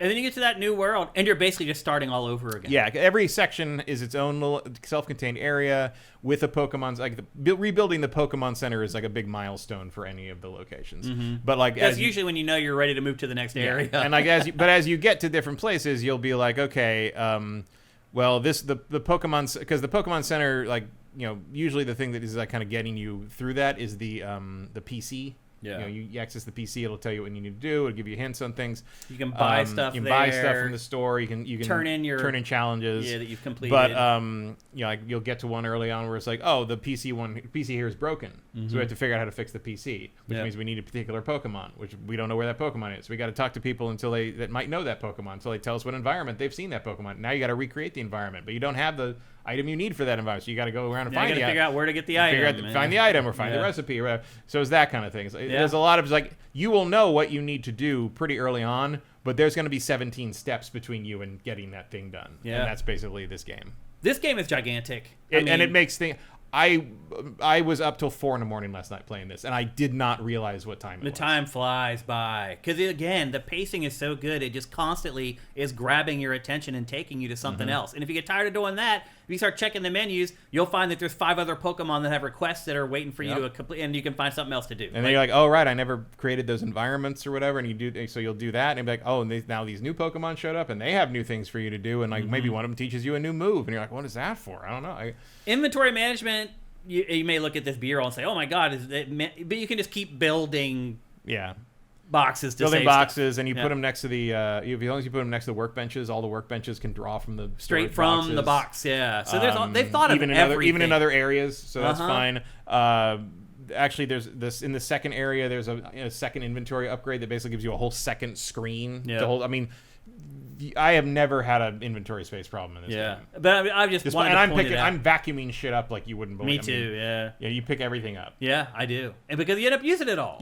And you can stack 99 of everything. Yeah. So it's this is not No Man's Sky in the early days. You're not going to be hurting for inventory space. Yeah, I mean, this game is just the details. Like, it feels like they played this so much. It almost feels like it was a Switch 1 game that they played for 6 years and like found all the problems with it. Because every time I'm like, wait a minute, and then I find it in the game where they thought about it and they sorted it out. Like, the design of this, very clever, very forward thinking. Like, every time I think gotcha, it turns out I'm wrong. Like, I didn't get them. Like, they actually thought about it and found an elegant way around it. So I don't know how I go back to playing Animal Crossing after playing this. Yeah, Animal Crossing would just seem boring, and especially because this is so much more modular. Like, it does the same stuff that Animal Crossing does. A lot of the same stuff, but like you have a lot more control over what things look like and where things go, and it's just, there's a little bit of like Animal Crossing Pro to this. You know? Like it has a little more Minecraft in it in terms of how you can rearrange the environments. But I do want to say that it is not Minecraft. Like, you're not going to just go and just build an environment on your own. It may look like Minecraft looking at this B-roll. That's not really what it is.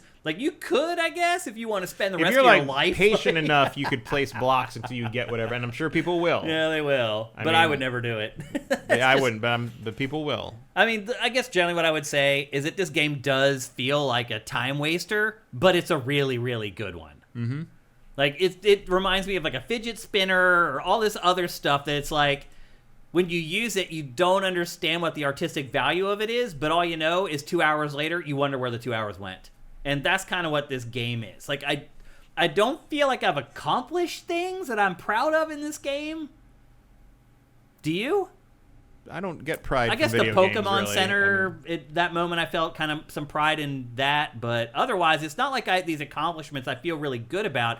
It's just this little drip feed of things to complete, and it's very easy to hop on that train and just keep riding. And that's what's happened to me with this game. Yeah, I mean, I admit I want to know what happened to the humans. Me too. Yeah, I want to know. And I don't want to cheat and go look for it on YouTube. Or maybe the game doesn't even tell you. Who knows? I imagine whatever it is very benign. Yeah. They all got in a bubble. Like, oh, they were over there the whole time. They didn't know. They're hiding behind that tree over there. They're all behind this door, and they lost the key. I mean, you're probably right. It'll be something that tame. But the game does a really good job of building dread in the player for what the truth is and what really happened. Like, the writing and things like that really sells it and gets you, like, sort of hooked into the mystery or whatever. And then you are constantly picking up relics that are from your trainer, the human that was your trainer and trained you and used you in battles or whatever as a ditto. Like, you're constantly finding remnants of human civilization that remind you of how things used to be and what your trainer was like and blah, blah, blah. It's just really good. Like, as far as games like this are concerned, it's really, really freaking good. Whether you like games like this or not is the X factor. Mm-hmm. And I would even argue, if you played Animal Crossing in the past, you're like, I kind of liked it, but it didn't really click, you're going to like this game. This is the game where all the stuff that didn't quite click, clicks. Yeah, this is the Viva Pinata is 100% better comparison than Animal Crossing. Like, you're going to look at this and think Animal Crossing just because of Nintendo and building the houses. The structure is similar. Art style. You don't even need to do that in Animal Crossing. You just throw a house down and it's poof. There's not much to it. Yeah. But this is Viva Pinata in terms of like having to arrange the environment so the specific creatures you want show up and things like that. Like, that's all sort of more relevant, which is also it's weird that there's never been another Viva Pinata. It's been a long time. Nintendo was like, "Thank you, we'll do it." But yeah, this is a really it's actually a really clever way of using the IP. It is. It's a different way. It feels like a pretty fresh take on the Pokemon thing, for sure. Which absolutely. I don't know if I would have believed existed at this point. Like, the last time I think Pokemon really felt like as immediate as playing this was probably Pokemon Go. Yeah. And that's just nice to see. And because I also think the Pokemon Legends games can take some lessons from this too. Yeah, I agree. Like, this is a better RPG in a lot of ways. It kind of is. Than Pokemon Legends is. It's kind of sad, but it's true. So, yeah. In terms of putting you in the world and giving you things to do in the environment and solving puzzles and sort of figuring out how everything works. Yeah. This does that better than Pokemon Legends does. I'd agree. Yep. Look, these games generally are not in my wheelhouse, but I have enjoyed the hell out of this game. Like, I am not a cozy game I was not happy to spend $70 on this game. Until you played it. I'm like, no, I'm going to get $70 out of this. Yeah. No question. Nintendo sent it to me, but if I had spent $70, I would not regret it at all. Like, and I don't even know how far along I am. Like, how big is this game? I don't know. Like, I saw some videos, people were like, I'm 100 hours in or whatever. I got at least 3 more doors that can't open yet, and then there's another town in one of the early areas that I haven't even been to yet, turns out, because I got to build a bridge over there. Like, it just keeps going. I watched some footage of some people at like hour 65 or whatever, and oh my God. Like, the town and the world that was there, I couldn't believe it. And you slowly start to, you've got legendaries flying over early on. Like, you're like, oh, there's a lot of stuff in here. And you see the shadows on the ground, and you look up, and then you find another legendary in the water. Like, it's just great. It really is great. Like, I was very skeptical when I started seeing Who knew the legendary Pokemon had southern drawls? Seriously. I mean, when I started seeing the review scores for this, I was like, have you lost your freaking mind? How can that be? And as it turns out, it's legit. It can be. It can be. Yeah, this game is really, really great. I was pleasantly surprised by this. I hope there are other games that pleasantly surprise me like this one did as the year goes on. But yeah, I mean, is it a Game of the Year contender? I mean, probably because it's so early. We've only really right got now two. We got like 3 right now. So yeah. it's like this Resident Evil and Slay the Spire 2, yeah. basically. Yeah. So, and who knows, it'll be remembered, closer to December, but because we just did our Game of the Year stuff, and there was a bunch of games like Doom that people forgot that I gave awards to, and I was like, this came out this year. But right now, this is definitely one of the best things that's come out this year. Yeah, absolutely. Can you believe it? I really can't. Let's check in with chat. I don't know if any of y'all are playing this or not, and maybe you're as surprised as we are.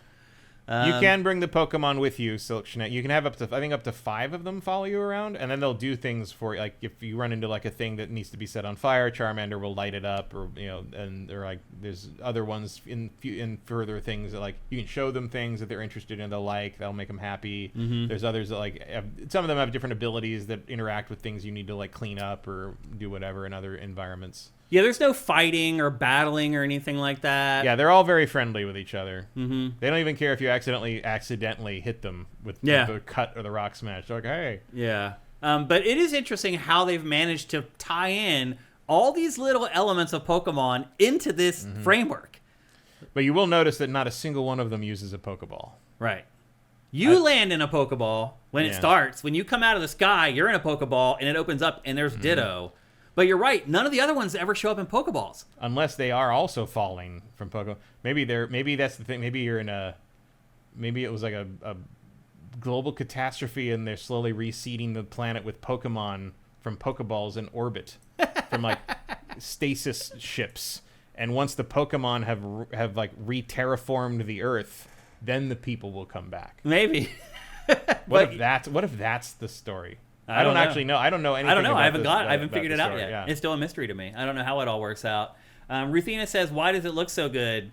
Because it's a Switch 2 exclusive. It's not. They didn't make it for Switch 1 and Switch 2, so they're able to. And it doesn't look that good at first. It doesn't look that good, but like eventually, when you start getting like way up high, and you're like how far you can see, and how like the details are all still there. You can look down on top of like a mountain and still see all the individual Pokemon running around. And you can see your campfire that you built and everything. And also, it is actually pretty impressive. It is like as you build your world, it becomes more impressive as the game goes on. When you first get there, it's just this empty whatever. No, there's a lot of early on. You're like, okay, this is kind of. There's a lot of like, yeah, and like you're like, oh, this goes under here, and I can dig through there, and I came back out over here. Oh no, and like it's you realize and then, how as Matt big mentioned earlier, like the water stuff, like there's a lot of puzzles related to water in this, where you're using blocks to either control where the water goes or stop the water from going a particular way. There's a lot of puzzles built around that stuff. But ultimately, it is crazy, even though there's not battling, how pretty much every other element of Pokemon was somehow incorporated into and you this don't game. miss it.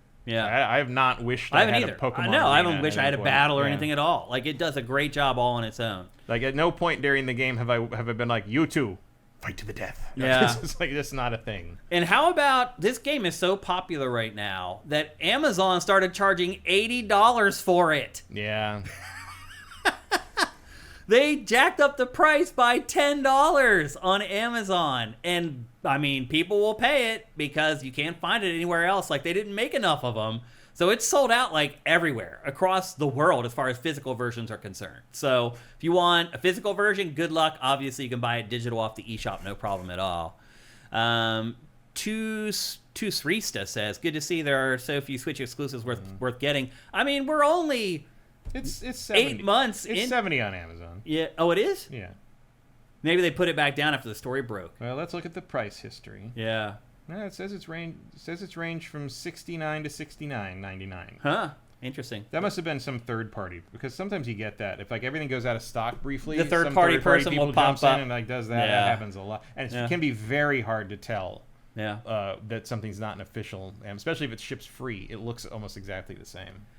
Turista, I think for a console that's only been available for like 8 or 9 months, I think there's a ton of exclusives available for Switch 2. I mean, yeah, I just don't think in 8 or 9 months, it's put out 5 times the amount of exclusives that Sony's published. Yeah, I think it's fair to say that like a lot of it is not particularly compelling. Because like, I mean, all that's left is Mario and Zelda. Right, like, but they put out like something exclusive almost once a month. At least, sometimes 2 a month. Yeah.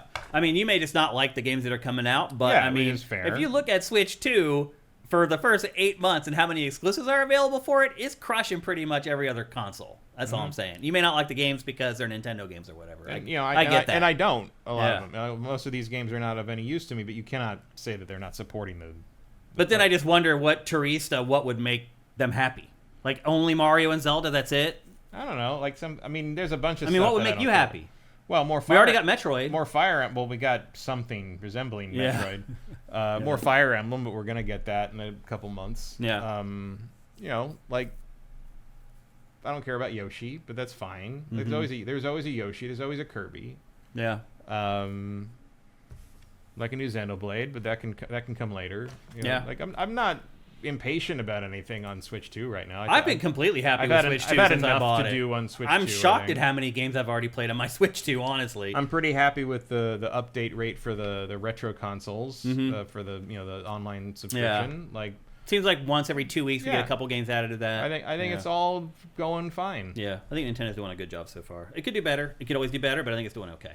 So anyway, we'll see what the second half of the year looks like. Yeah. We don't even know what the second half of the year is. That's true. So yeah. I don't really have any complaints there. Me either. So there you go. That's Pokemon Pokopia. It's only available for Switch 2. You cannot play it for Switch 1, so it may be time for some of you guys to upgrade if you watched our little opinion section. Yeah, I don't resonated with you. I don't know if I would be like, buying a system for this. No, it's not I don't think it's a system seller.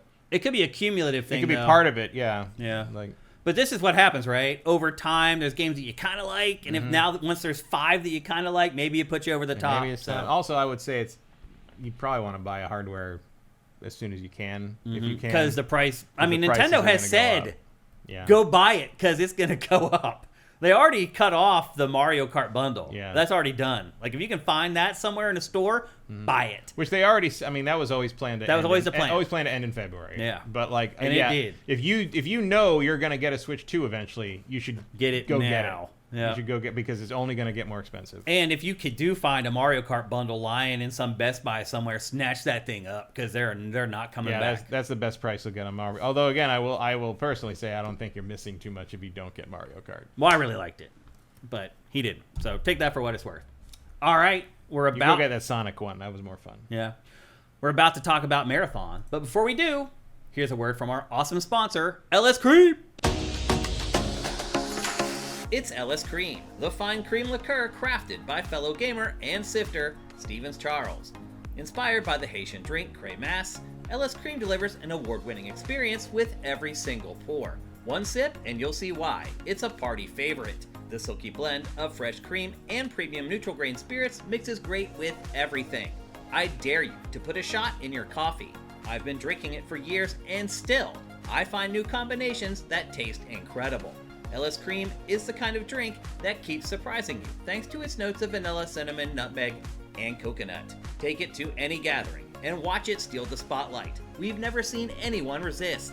Ready to join the fan club? Head to creamls.com/sifted for recipes, retailers, and online orders. That's creamls.com/sifted. Well, this is it, people. This is my last chance to convince y'all to go out and buy yourselves a bottle of LS Cream for St. Patrick's Day. Ditch the Bailey's Irish Cream. Forget about the fact that it has Irish in the name, because I'm telling you, LS Cream is a superior product. Go to creamls.com/sifted there. You can find a store locator to find it locally, or you can figure out how to find it online. Go to creamls.com/sifted. And while you're there, why not sign up for the LS Cream 5K Challenge, where you create your own drink with LS Cream. Maybe you come up with a fun greenish drink for St. Patrick's Day. That might be a good idea. Get yourself a bottle of LS Cream, mix up some kind of awesome green drink with it or whatever for St. Patrick's Day, take a picture of it, put it on social media, tag LS Cream, and cross your fingers that you win that 5K challenge. $5,000 USD going to the winner of that. And it is great to come up with ideas around holidays where there are themes. Make yourself a green LS Cream drink. You just might win. Go to creamls.com/sifted. All right. We're going to talk next about Marathon. And I feel like we've talked about this the last 2 shows already. Have we?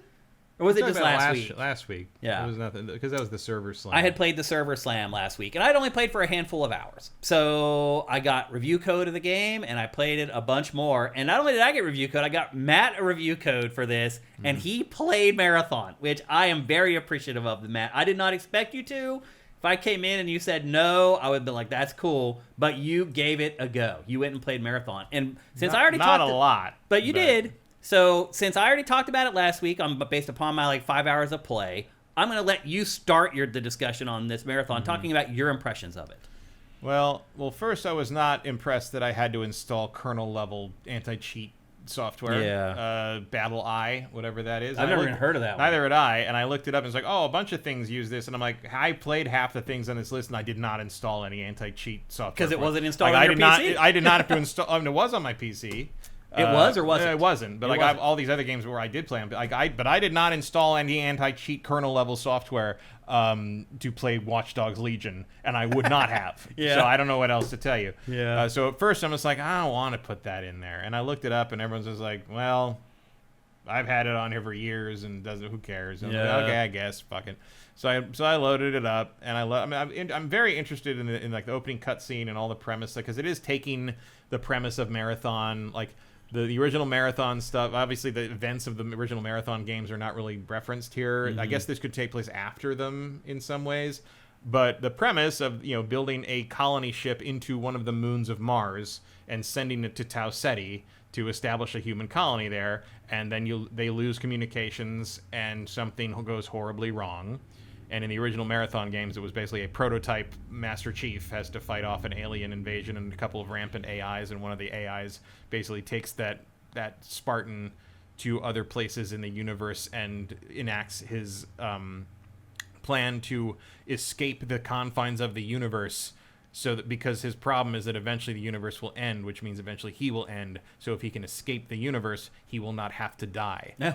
Escape will make me God, is what he says. Uh-huh. And I believe the message in this, they lose contact with the colony ship, and then like 100 years later they get a message from it. Yeah. And that message sure sounds like something Durandal, the AI, sent. And so they go faster than light over to Tau Ceti, and then there's a ruined human colony on the 4th planet. And so nobody really knows what to do, but a bunch of scavengers called runners are just like, well, as long as we're here, let's steal all the shit. Yeah. And the UESC, which is like the military occupation, the military wing of human government, is like, no, that's our stuff. And so that's basically the conflict. Yeah, and that's why they keep attacking you with their robots, and you keep trying to steal their stuff. And you have a thing where basically your consciousness is independent of the robot skin, of the biomechanical bodies you use. Yeah. So if you get killed, you basically exist in a liminal digital state until they print a new body for you, which seems to be spun by artificial silkworms. Yeah, you don't actually die in this. Yeah. You're just like a construct, basically. Yeah, you're basically playing a VR game. Mm-hmm. And if you die, you have to wait in basically a lobby until they make a new body for you. So I'm like, okay, it's an interesting premise. The sad thing is, if this was almost any other kind of game, I would be super into playing it. If this was an RPG kind of game, if it was a open world action game, if it was a visual novel, if it was a strategy game, almost anything else other than a competitive extraction shooter, I would be like, man, I want to know what happens in this world. Yeah. This is interesting stuff. Even if it's not very accurate to Marathon, it's taking enough that I kind of understand where they're coming from. And B, the art style, and it's so weird that it's like, yeah, I'd like to know more about this. Me too. Yeah. And then so I went to start playing, and it runs you through the tutorial, and it's fine. And very early on, you're like, yes, this is a Bungie game because shooting things feels really good. Really good. You got that down real early. Yeah. It looks real nice. Runs real well. Yeah. Technically, it's a very solid piece of work. Very well made game. Yeah. And then you get out, and it kind of runs you out of the first tutorial thing, and it's like, okay, now you got to start doing these contracts for these various things and start to build up your rep and build up your arsenal and stuff. And so I went to go do that, and I couldn't find anyone to play with. That's crazy. I never had problems with matchmaking. Well, because you played it earlier than I did. I didn't play it until yesterday. So I played yesterday too. I sat in. Yeah, but you're more advanced. So you're right. I was starting. You can't match with noobs. That's right. So I sat in matchmaking for 10 minutes and didn't get any matches. And finally, I went back and sort of stumbled through the interface until I figured out how to make it to just play solo. Stumbling through the interface is a good way to put it, Matt. The UI in this game pretty bad. Is awful. Like, apparently nobody learned anything from the mistakes of Destiny's interface. And it's not even just the menus that you navigate before you start a match, which all suck, by the way, and are horrible. Let me ask you this. So I'm playing it. I admit I am not super used to playing with keyboard and mouse on shooters anymore. I do tend to play. I play with controller, but I switch to keyboard and mouse because if you're going to play against other people on PC, why handicap yourself? Yeah. So when you look at a container, is there really no way to get out of that other than hit escape? I don't think so. Because why do I have to move my hand off the WASD? I don't think there is a way. Like, why is there no? Why don't I hit space or anything? Like, why do I have to move my hand? I played to the do that? PS5 version. Right click, anything. Like, all I have to do is hit B. Right. Like, but that's what I'm saying. Like, I couldn't find a way to get out of that without hitting escape, and I have to move my hand off the movement keys to reach that. That and I'm like, sucks. Why? Yeah, that's why. Horrible. That's bad. Anyway, it didn't really matter because I played a few matches. Not matches. They're PvE because it was just me going in and doing like whatever mission they wanted me to do and then getting out, which is fine. And then like the third time I went to go pick up this to look in a container. And I wasn't paying attention, and I wandered past a bunch of these poisonous mushrooms that exploded when you get too close to them. You're dead. And they poisoned me. And I went to use my health thing, but the animation for using the health item is so long that I died of the poison before I could actually inject it. And because I'm playing solo, there's no one to pick me up, so I just that was it. Like mission over, and I lost all my stuff, and I just went, that's enough of this. And that's Marathon to me.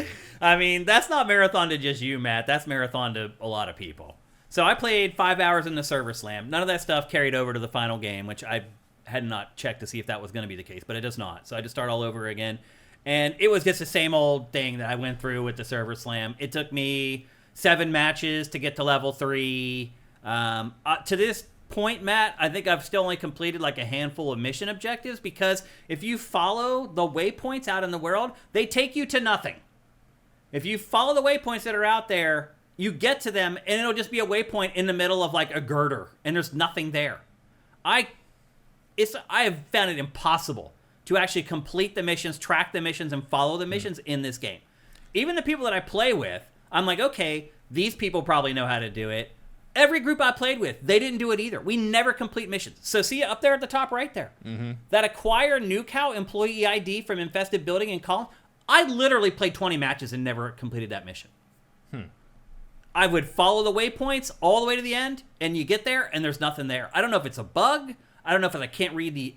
Someone in chat last week said that there is a bug for the mission objective pointers, but I don't know if that's what you're running into, or if it's just something else. I didn't get far enough to see any of that. So here's the thing, though. You don't have to complete missions. Now, missions do give you like the most XP and will help you level up quickly, but you can still start a run, go out into the world, just collect a bunch of stuff, and immediately get out. But even then, when you do that, the whole world gets a signal that you're trying to extract, and it's like, it's impossible. I extracted like once the whole time I've been playing this game. It's insane. You'll see in this B-roll, this whole B-roll that you're watching right now is a run with 2 guys who are pretty good, and they're playing along, we're helping each other, we're reviving each other and everything. Eventually, this B-roll gets to a point where we're all in a room together scavenging through boxes, and we finish scavenging everything, and we all run out, and somebody had placed a claymore right outside the door, and it kills all 3 of us at once, and dude comes out from the door, stabs all 3 of us, game over. And that is Marathon. Extraction. Now, it is. Now, here's the thing. They do try to soften the blow of you losing stuff. So you have this cache of things that you can protect in the menus or whatever before you even start a run. And that stuff will always be there when you come back. But they also give you these free loadouts that you can use from like various companies or whatever. And that's what I would recommend when you're first starting out. Don't use your own gear to go out on a run. They look like trash, but I guess they're actually okay. They're good enough. Yeah, they're good enough to get you going. And then once you get out in the world, then you can start finding better weapons and better health packs and all that kind of stuff. So that's what I recommend, because otherwise, as Matt pointed out, if you die, you lose all that stuff. And at the end of the match, at the end match screen, it shows you how much money you've lost. So if you put your own gear... It really rubs it in. It really does. If you've used your own gear, you're going to lose like 3,000 credits for dying in that match. If you use the one that the game gives you, the free loadout, you'll lose like 200. And so in the early going, I highly recommend just to use those free loadouts that the various factions are giving you.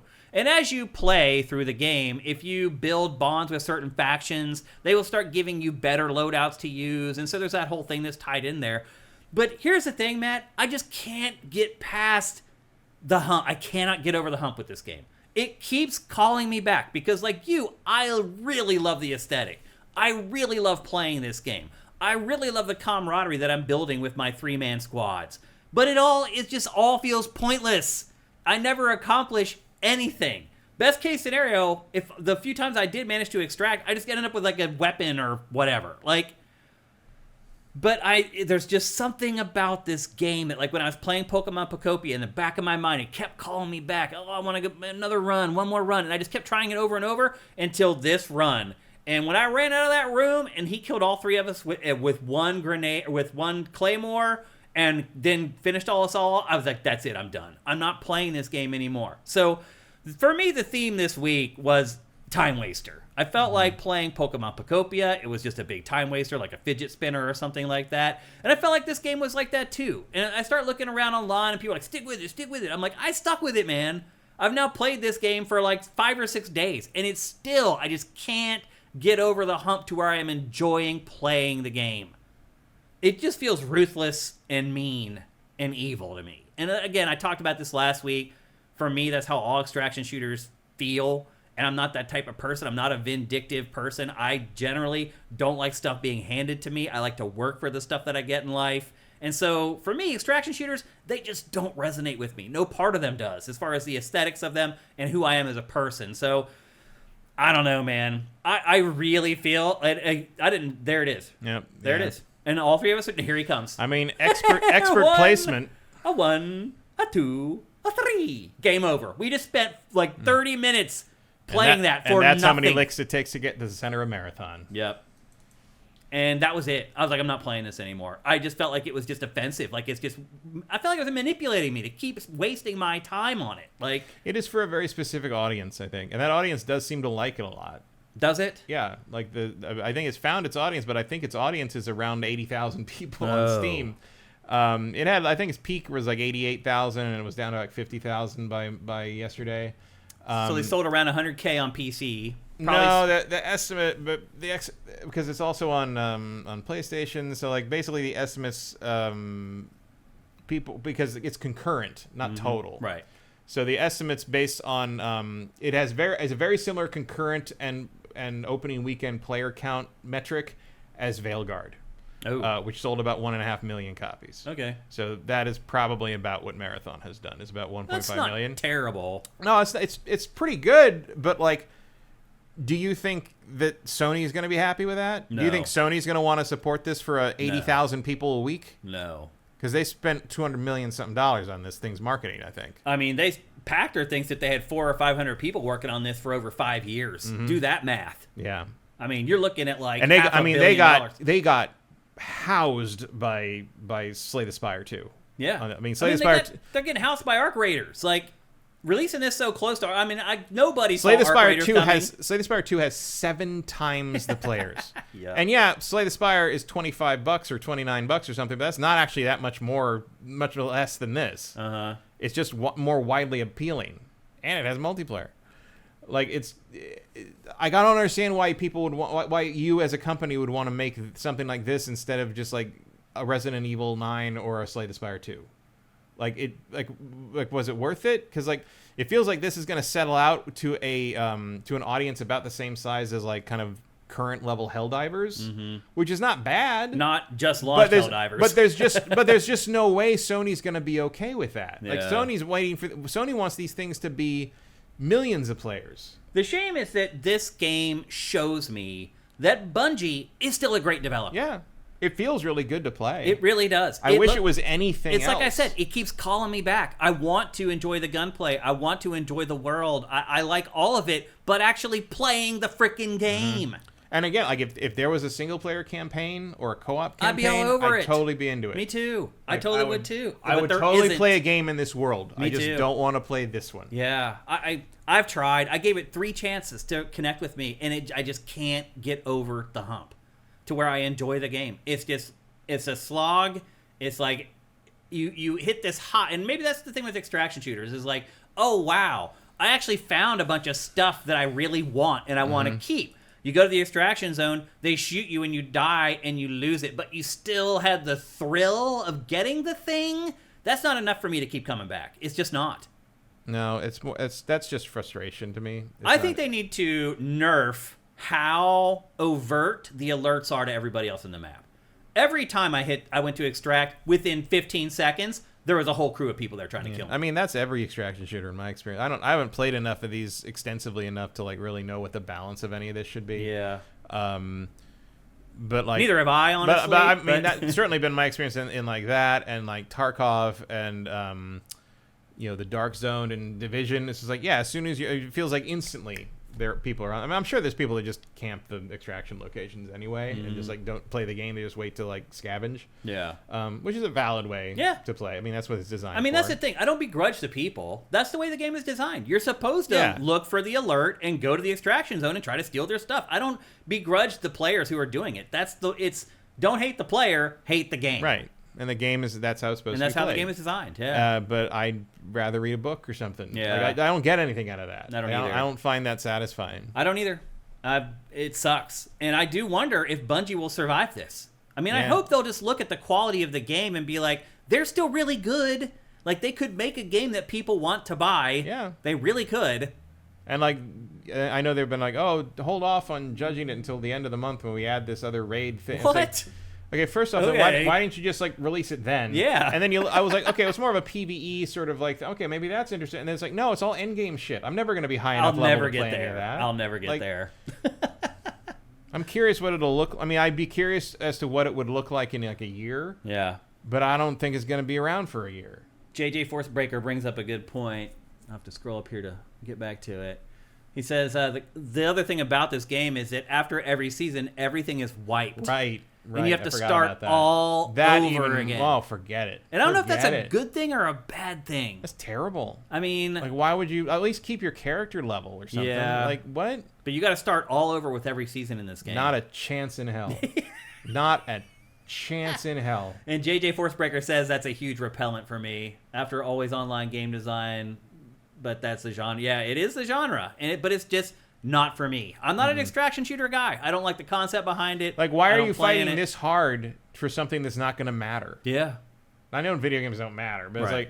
it's like if you're not going to get to keep that for, and also like, you run into the problems like, okay, I fought this hard for this thing. Are you ever going to take that out of the vault again? Right. Probably not. Well, that's the other thing about it is that like when I have played games like this and got over the hump, what I've found is that when I do get a really kick-ass weapon, I'm terrified to use it, and I never use it. I try to keep it for this mythical raid that I think one day I'm going to go on. Everybody just turns into like Scrooge McDuck. Yeah, and so because you die, you lose the weapon that you got one good weapon in 2 months of playing, and now it's gone. Like between matches, I go swimming in my weapon bin, and then I take my like worst pistol back out. Pretty much. I mean, that's what I do. I very rarely take my best weapon out to fight. I don't. Like, if I were to play, like, with you, or if, like, me, you, and Adam got together to play, I would probably pull out a good weapon to play that. But otherwise, playing with randos, no way. Like, I'm not going to do it. I'm going to leave that weapon in there for a rainy day that probably never comes. So, again, the design of these games, it just doesn't appeal to me. It's not my thing. I can still appreciate the craftsmanship and the hard work that went into this game because it is very polished, very slick, very cool, very interesting on the outside. It's when you get on the inside and start really tinkering with the nuts and bolts of it where it kind of loses me. So it sucks that Bungie spent so much time working on this game. I mean, the results are good if this, for what it was going for, but ultimately it's made a game that I think the vast majority of its fans will have no interest in playing. Yeah. And then on top of that, like the way they've neglected Destiny 2 in the meantime because of it, like I just don't get it. I would like to see a new IP from Bungie. Like, give them one more shot, man. Like, yeah, I mean, this is basically a new IP. Like, I know I it's guess. Marathon, but like, it's a vague reference to a Mac-only shooter from 30 years ago. Yeah. It's a new IP. Yeah. It doesn't look anything like Marathon. I mean, which is fine. Yeah, when I said that, what I really meant was like a single player, like traditional Bungie game, an actual video game, right? Sure, yeah. Like, I don't know if we'll ever get it. Or even if the thing they're adding later is more of a Destiny style mode, Mm-hmm. like would be something. Like, just let me run around in the world and blow robots up and not worry about whether I don't know. Like, the robots in this are hard asses too, man. Yeah. Even just playing solo out in the world against the robots, it's challenging and hard. They kill you with just like one burst of fire, and if they get the drop on you and you have your back turned to them, they just kill you. And that's it. You're done. And I wish I could play a version of this where I just respawn at a checkpoint and try start it again. But you can't. But that's not. Nope, you gotta that's go not how back we through the make whole video games rigmarole for some and reason. like the matchmake and everything. Yeah. So this is one of the more disappointing games to me. I gave it so many chances. I tried really hard to like this game. It just is not my thing. I mean, if you're out there and you're loving it, great. Like, I'm glad that some people found a game that they really love playing. I still struggle to think how they're going to pull people away from Arc Raiders. They're so similar, other than the art style, that I just don't see good things for this game in the future. I just don't. And the fact that they'd only had like 90K concurrents on launch weekend on Steam, that's not good either. I mean, this could be another game that in 2 months, there's like 8,000 people left playing it. And there you go. So that's Marathon. We have covered the living tar out of this game on GameFace because, again, I just kept trying to give it chance after chance, thinking that it should click with me. Why isn't it clicking with me? And it just never would. So I cannot recommend, even at $40, that somebody picks up this game. And, Matt, I'm guessing you feel the same way on that. No, I would definitely not suggest it. Let's bring up chat because, again, some of you people could be playing this. Go get the Marathon remasters, which are all free on Steam. Yeah. Over on YouTube, Rev Silent John said that Bungie needs to remake Killzone or Resistance. And then Teresa responded with, you don't pay billions for a studio to remake Killzone. Fair. Yeah. That is fair. Let's scroll up here. If you guys have any questions, always go at Sifted Games in the chat so we can find it from everything else. Akuma MVC2, they need to make a PvE mode like Helldivers 2, then I'll buy it. That would help, for sure. Mm-hmm. Just taking the other teams out of the world. Give me an option where there's no other teams to take my stuff, and I'll play that. Yeah, it's hard enough to just survive to make it to extraction against the robots. Yeah, I don't need the other I don't need players. other humans in there. Eth Demon, do you think they shut down Bungie after this? We should answer that. Do you think they will? Maybe. I don't think they will. I think it's they I would spent say 2 probably months. not, but who fucking knows anymore? $3.6 billion for Bungie to get a couple mediocre Destiny 2 expansions, and that's just too much. Like, I think PlayStation will give Bungie at least one more chance with that kind of a cash outlay. I just do. But, Sony's been doing some really stupid stuff lately, so maybe not. Who knows? Let's see if there's any other questions. Cinetike says Arc Raiders is at 480K for comparison. Yeah, currently there's 50,000 people playing it. 50K on Steam right now? On Steam right now, yeah. It is the middle of the day in America, though, so. Well, no, it's after work on the East Coast. Yeah, that's true. I mean, it's on the rise. You can see the player counts going up for the last hour. Oh, that's funny. Everyone's getting off work. I don't know why we even have access to this information. It's kind of crazy. It feels like it doesn't. It feels like it's just like almost console wars fodder. It is stuff. a little bit. Like yeah. I don't know if we need to know these things. Rigor Mortis says that one of the developers admitted almost all their players are on PC. That's surprising. That is interesting. Wow. Given Arc Raiders exists, is this still and this is still massive, so what's the point of Marathon? Yeah, it's tough. Like, how you pull people away? I mean, obviously they could not have predicted Arc Raiders' existence when they started making this. Mm-hmm. Years and years 5 ago. years ago or whatever. That's the problem with making these live service things is like you're chasing a trend from 4 years ago by the time you come out, and the landscape will be drastically different. That's where Nexon's incubation thing is really smart. Yeah. Because they're like, we'll throw like 15 to 20 guys on a project, we'll give them like 10 million or whatever, and we'll just check it. And if we look at it and we like it, then we'll go into full production. And that's what they did with the finals. which has been a hit, believe it or not. There's still lots of people playing the finals, and that's what they did with Arc Raiders, and obviously a smash hit. And that way, even if it fails, you're only 15, 20 million in the hole instead of like 250 million in the hole. So they've kind of figured that out. I think other developers need to figure it out as well. Polak says, I know I'm in the minority here, and there hasn't been many games released yet, but currently my Game of the Year frontrunner is Marathon. I've had this much fun with a multiplayer shooter since the launch of Overwatch. It's everything I wanted Arc Raiders to be. I can't get enough of it. Great. That is great, Polak. I'm glad that we found your comment, and we were able to add it into our discussion here on GameFace. But again, that's why we incorporate our chat into our show. Send that man some things. Yeah. Retain these people. Yeah. There are 223,000 people playing Slay the Spire right now. Wow. So. Yep. Other people talking about how the interface is bad. It's really I don't know hard. what happened. I don't know how you get the gunplay so good and the interface so bad on all of Bungie's things in the last 15 years. Because Destiny's was bad too. Yeah. Like I hate console games where they make you control a cursor with the analog stick instead of just tapping around the menu with a D-pad. I have to get the thing over and then anyway. Goon says they can always flip the free-to-play switch on Marathon. They could, but then all the people that spend $40 for it will be pretty angry. But you can always smooth that over by giving those people $40 of cosmetics or whatever. Give them all the give skins them in-game credit or whatever. You can solve it. And that, it's crazy. I saw a guy talking about how he's people buy these skins and they spend it's because they think it's supporting the game if they love the game. He's he was in High Guard yesterday, just getting footage, he was I wanted B-roll of High Guard before it's gone. Yeah. And he's I was in a match and everyone in the match had paid skins on. And the game's shutting down in 2 days. I mean, they put out a huge update for that just to shut the game down. Yeah. It's really bizarre. DeFloyd's on YouTube says it's a kick in the nuts having to buy the game and pay for PSN. Yeah. So that's probably why a lot of people are buying it on PC, because they're like, why am I have to pay for PSN for the month too just to play? Yeah. And if you don't already have a subscription, then it's a problem.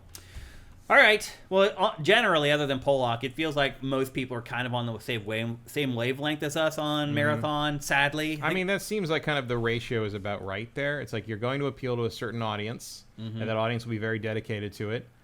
And if this was a smaller indie production, like a Escape from Tarkov kind of thing, I think that would be great. People would be a lot more forgiving. Yeah. But, Sony's not going to find that acceptable. Yep. Sony is going to shut that down. Yeah.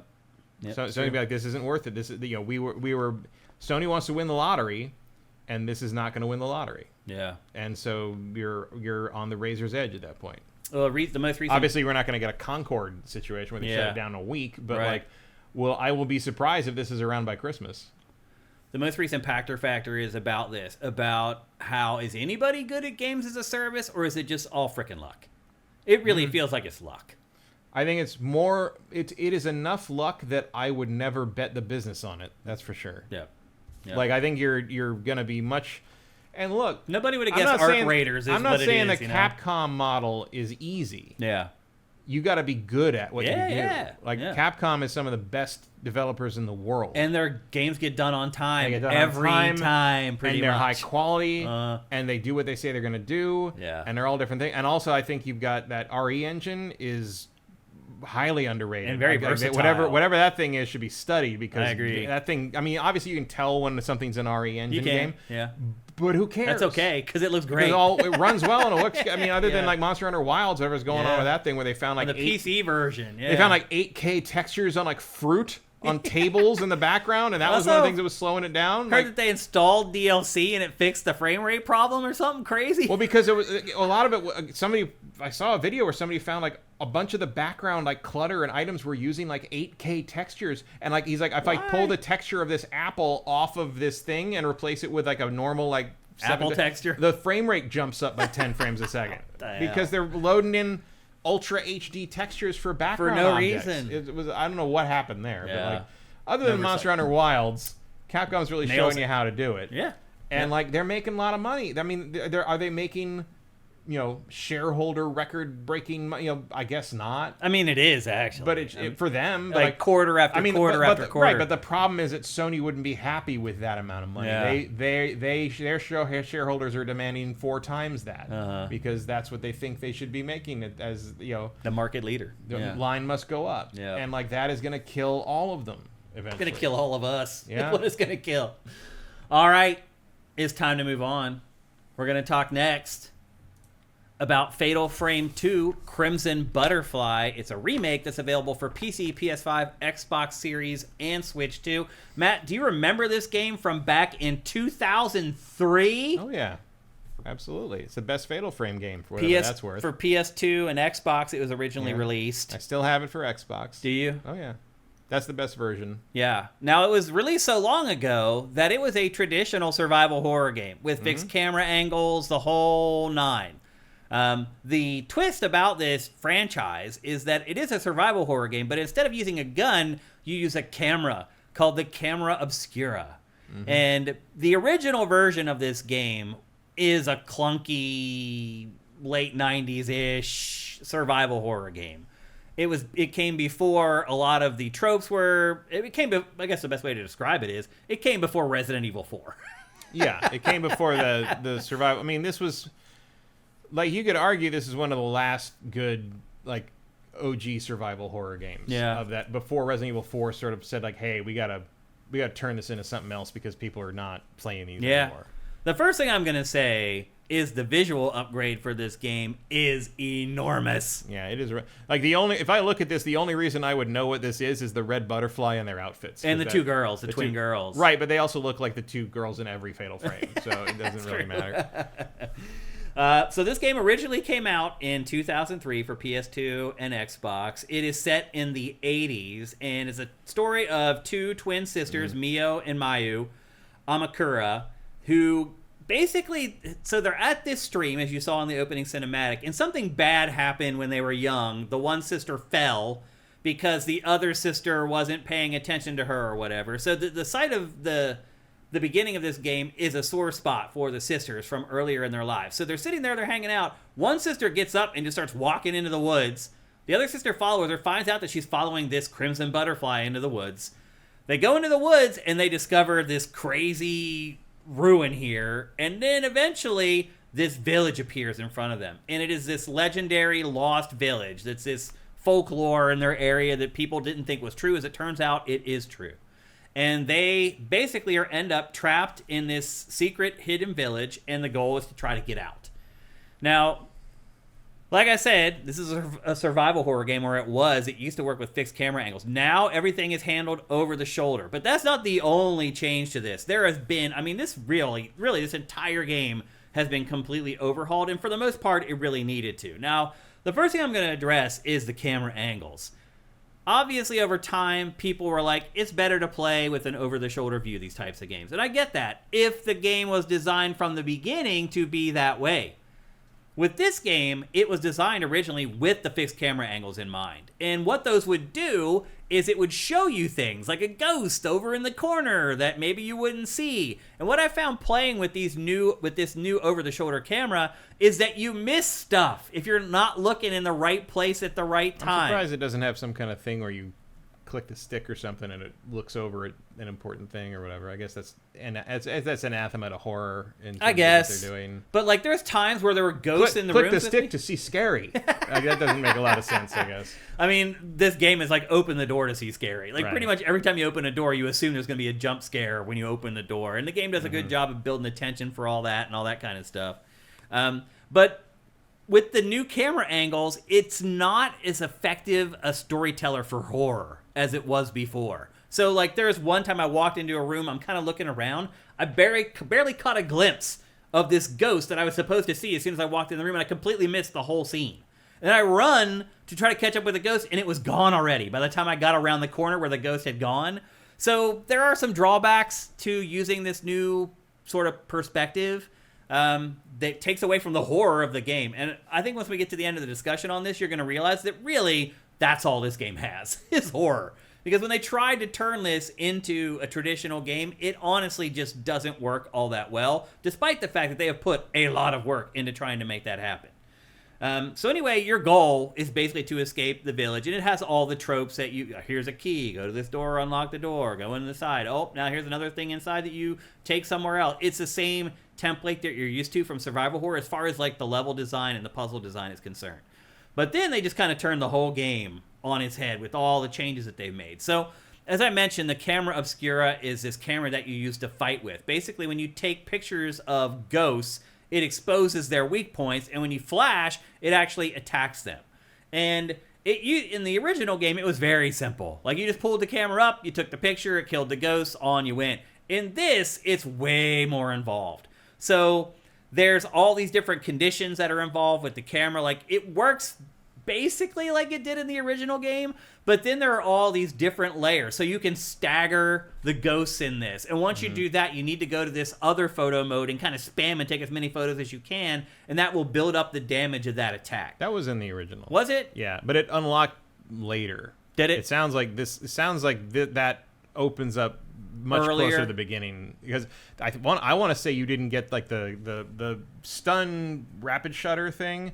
I want to say that was like halfway through the game. Oh, really? In the original. It's been 20 years since I played the game. But I do remember that, but I don't remember it being like a main component of the game early on. Yeah. One other cool thing about the combat in this is it encourages you to get scared, because the closer you allow the ghost to get to you, the more damage the camera obscura does. Because it's more in the frame. Right. It's a better picture. It's a better picture, right. And so it encourages you to let the ghost get close to you, but obviously if you do, they damage you. It's also interesting to see that, because like, just being able to see a Fatal Frame game with clear visuals is remarkable. Like, because a lot of times, even the camera sometimes in those games is very blurry. Yeah. And this game is gorgeous. I mean, they really did an amazing job, like, improving the visuals in this game, without a doubt. Like, it is night, no pun intended, it is night and day. And then the other part of it is that you get, just like different ammo in a shooter, you get different film in this as well. And certain film is better used to attack certain enemies. Did the original have the dots to tell you how powerful the attack is going to be? I did have something like that. I don't remember if it was dots, but there was an indicator. There was a feedback on how strong the shot was. Yeah. Okay. So anyway, this game dares you to let the ghost get close to you, to take a picture to do more damage, but also then they can attack you and take damage off of you, which is a fun little give and take, I think. But also, the more powerful the film, the slower the reload as well. And a big part of the strategy in this game... It's crazy that didn't repel her. Yeah. That was a solid hit. Yeah. Is taking your photos and... I just lost my train of thought. I was talking about the different ammo. So yeah, like the more powerful ammo also takes longer to reload. And so a big part of this is like trying to figure out whether you can get your camera shot in and then reload before they get to you. So you can either let them get close, take that one shot that does a ton of damage, or try to time it correctly so you can get a couple shots in as the ghost is like approaching you. So it has added kind of some layers of strategy to the combat, but in the end, they give you a lot of leeway as far as like dying. It's very hard to die in this. And then you also get health pickups that you can use by tapping the D-pad like in Dark Souls or Elden Ring or whatever. So it's very easy to take health and keep yourself from dying. It's very hard to die in this. And that's the other thing I would say. My biggest complaint about this is that the new changes they've made to the combat make the battles drag on. Even that fight you just said, like, that was clearly tutorial. That seemed like it took too long. It takes forever. Like, even when you get like I remember the fights in this being like 2 shots. Right. Not in this. Like, even if you get like a 5 red dot shot, it only take like an inch of their health bar off. Like, you never, in the original, I remember you never quite getting to understand what the different ghosts were, because the fights were so fast I couldn't even really see them. Yeah. Towards the end of the game, like, which I assumed was intentional. Yeah. But towards the end of that game, they did get a little bit longer. In this, every fight is that way. And it becomes they like basically this give you struggle. They give you the rapid fire shutter thing basically when the ghosts are getting stronger. Right. Yeah. In this, they're just stronger, period. They just have bigger health bars and take way more damage before they will go down. And that changed the tone of the game a lot. Like, it really feels more of like a combat game now than like a survival horror, like moody sort of experience. Which in the original was all atmosphere. Yeah, exactly. Basically. Yeah, I mean, combat was like a means to an end. I mean, basically. the atmosphere in the Fatal Frames is really the reason. Right. Like the photo stuff is unique, but it's never been particularly great. Right. It's scary while it's happening, like that moment. Well, it's annoying. Yeah, but it doesn't really stick with you or anything. No, like I don't find any of these things scary. Yeah. When the camera obscura thing works, it's a cool, different way to do this. When it doesn't, it's just annoying. And I'm like, I am way better with a camera in real life than this. Like, if you gave me an iPhone, I would definitely figure this out faster than these people are figuring it out. Yeah, so you get different film. You also get different filters that you can apply to the camera, and all that is just like, try this out. Does it work on this Ghost? Nope, try something else. So it's kind of like trial and error, but it does add sort of an extra layer to the game. The other thing that happens in this is the ghosts disappear. In the first version of the game, they did not. Like, they always stayed in the same place. In this, you can take a picture of the ghost, it will disappear and reappear somewhere else in the room. And sometimes we'll maybe start attacking your sister and have your sister down on the ground. So that mixes things up a good bit and changes things. They did that in the Wii U one. Right. Fatal Exposure or whatever that was. Because now, which also, I think it came to Switch or something. Or I think it came to everything eventually. But yeah, that is a more modern feature for the series. But I found it annoying having to constantly search around the room trying to find the ghost. And there is icons pop up and that kind of stuff to help you find it, but it's still a pain in the butt and a change that I did not like from the first game. And then there's the other new element is a brand new stamina system called the willpower system that governs like dodging, sprinting, and your special attacks. Spirits can also become randomly aggravated during combat, and they'll start hitting harder and regenerating their health, and that makes the battles drag on even longer. There's also a counters in this, but they're very awkward to use, and I kind of struggled to get the handle on it. They also added side missions to this, which just stick out and like pull you out of the horror. But it does sort of add some context and some backstory to some of the peripheral characters in the game. And then there's also the map in this, for some reason, is buried like inside all these menus. Instead of just tapping like the touchpad on the DualSense to bring it up, you have to like hit start and then go in. Anyway, there's just lots of little annoying things in this game that kind of added up. And a lot of them are stuff that they added to make it more gamey and more palatable for 2026. I really feel like, other than the visuals, they kind of did a disservice to this game in a lot of ways with some of the updates that and Team Ninja did this, by the way. I just feel like some of the updates weren't needed and made the game worse. Obviously, the visuals are not one of them. The visuals in this are just leaps and bounds, make this game look so much better. It really does set the tone. Like, you don't really see it in this B-roll, but the town also just, it's night and day compared to the original from 2003 as far as the presentation values and things like that in this game. So, big improvements in presentation, attempted big improvements at gameplay and design that ultimately, in my opinion, did not work out all that well. So I would still recommend. I also, Matt, I still think that like the grainy visuals of the original of this kind of sells the game a little bit. Like, a little bit, but I don't think it'd be very hard to play now. Yeah, just because it's so clunky. It is archaic and clunky for sure, and they fixed a lot of that stuff. But then a lot of the other changes they made, I've not been a big fan of. So it's kind of like better in some ways, worse in others. But still kind of entertaining. I still found myself making my way through it and never wanted to quit. Yeah, so. It's at least different. It's still, this is still a very weird way to do a horror game with the camera. I do think maybe it's a little harder to recommend because of the setting, in that if you want like a girl going through a hard time in a traditional Japanese town, you should probably just pick up Silent Hill F. Yeah. Which is a better game. It is. I would imagine. Oh, it's definitely. I mean, I like this game, but I haven't played it since like probably 2005, so I can't really tell you one way or the other. I did buy this. Like, you did. It's not out yet. It comes out, I think, tonight or something. This remake is $50, so it's not cheap, but it's not full priced either. Yeah. But $60 if you want the deluxe stuff. Right. You can always buy that later if you want it. But you can get it for $50 on Steam, and again, it's available for PC, PS5, Xbox Series, and Switch 2. So, again, a good job with the presentation and improving the graphics and the sound, and the music is great still in this, I should add. All the presentation stuff is awesome, but actually playing the game I didn't find it as scary or engaging as the original in a lot of ways. I found it annoying in a lot of ways, honestly. So, there you go. That's Fatal Frame II Crimson Butterfly Remake. And again, it's available for everything except for PS4, Xbox One, and the original Switch. Yeah, I think that's all my notes I got on that. Let's check chat real quick and see if you guys have anything to say about it. I'm always going to hold the opinion that all remakes remasters should ship with the original game in case they screw it up. Ashes in the Hourglass. I like that. But that's never going to happen. I'll allow it, but that's never going to happen, unfortunately. The Legacy of Kain Defiance remake lets you switch back and forth. Does it? Yeah. I mean, it's just the visuals. Yeah. It's otherwise, pretty much the same game. I did play a fair amount of that. That is tough to go back to. Yeah. Ashes also says that... I just lost that. Oh, it feels like they bloated a 7-hour game. And that's what they did. I mean, I'm sure they're like, man, to sell this for $50, like, we need to extend this at least a little bit. Because that was about, survival horror games were about 8 hours long, 7 to 8 hours long. And that's about all long that it needed to be. And then you play it again with the upgraded stuff or knowing what you need to do. You can get through it in unlimited 2 hours. ammo or whatever. Yeah, all that stuff. Yep. Cinetyke says, OG game had rings around some parts of the ghosts. Okay. Thank you. Ian Esquire says, I think it made its way to GameCube. I could be wrong. I thought it didn't, actually. I thought it never did hit GameCube. I can't picture the GameCube cover, but I don't know. I mean, that the Fatal Frame games did float around.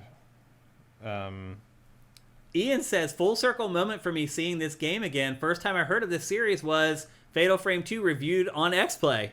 There you go. Although then it was probably extended play. 2003. Right on the fringe. Right around the transition area, I guess. Yeah, because we... Yeah. Yeah, because we premiered in March or April 2004. Yeah. So yeah, so we were working on it, but not quite there. That would have been the period where they'd already tasked you and me to like figure out how to make reviews funny and less dry. And that's when I did extreme tricycling. Cinetyke says OG Fatal Frame 2 is one of my favorites of all time. Awesome, man. So I'm guessing you're going to pick this up, no question then. Yeah, it was just PlayStation and Xbox. That's what I thought. Yeah, I didn't think it ever came out for GameCube. And there were some third-party games that came out on the other two that did not come out on GameCube, particularly towards the end of the GameCube's life. And I think that's all your comments about Fatal Frame 2 that I see anyway. There was a Wii version. Okay. Ashes says, oddly, Fatal Frame 2 is co-owned by Nintendo. Yeah, that's why a lot of times it ends up being like a timed exclusive on Nintendo platforms. That's why it ended up on Wii U. Vincent says there was a remake for Wii of 2 that came out in Japan and Europe only. Interesting. Yeah. Project 02 Wii Edition. Only in Europe and Australia. Yeah. Neil Druckmann describes the game as the scariest kind of experience in any medium. Fatal Frame 2? Yeah. Wow. He is a big Fatal Frame JM fan. Ray 99 says, I love Fatal Frame 2, and I cannot wait to replay this with the new visuals. Naughty Dog's Bruce Straley and Drew Murray of Insomniac Games also picked it as one of the scariest games ever made. Wonder what they think of this one. Over on YouTube, LZ Tusk says, I hope one day Sony will remaster their IPs in the future. Yeah, I think everybody... But unfortunately, they got rid of Bluepoint. We talked about that last week. They had a great studio there to do it, and that never happened. So unfortunate. Yeah, I would like to see... a lot of that happen. I would certainly like to see more than just God of War escape the PS5. Yeah. Or the PS3, rather. Yep. Well, Where are you, Infamous? Seriously. I don't know if that's ever coming back. Probably not. Yeah, I don't think so. I think Sucker Punch found their niche with the Ghost series, and that's it. But I mean, you don't need Sucker Punch to remaster Infamous 1 and 2. That's true. I would like to see Bluepoint could have done it. Yeah. Seriously. I'd like to see Infamous 1 and 2 rescued. I'd like to see the Resistance games, Insomniac's shooters rescue. I mean, not that they're amazing games, all of them, but like they don't deserve to be trapped on the PS3 forever. Yeah. We can get Metal Gear Solid 4 out of there. We can get them out of there. For sure. I don't even like Killzone, but I'd like to see the Killzone trilogy collection come off of the PS3. You know, so many things were collected into like really nice little all-in-one packages on the PS3, and then we just never got them again, other than like Uncharted, really. That's true. Yep. All right, it's time to move on. Next up, we're going to discuss what was probably the biggest coverage that came out of the games press this week. Unfortunately, we were not one of the outlets that was able to cover it, but Control Resonant was a big factor for most outlets this week. They had hands-on time with it, although ultimately when I dug in, it sounded like it wasn't hands-on time. It was like Remedy played it and they watched Remedy play it. So technically it was For being a lot of played. Remedy games, that is pretty much hands-on time. It is, but it does make me nervous, Matt, that it is in fact not coming out this year. Like, everybody that previewed it said that they thought it was. In fact, I think IGN was like, we think it may be coming in August, like earlier than people thought, to get away from GTA.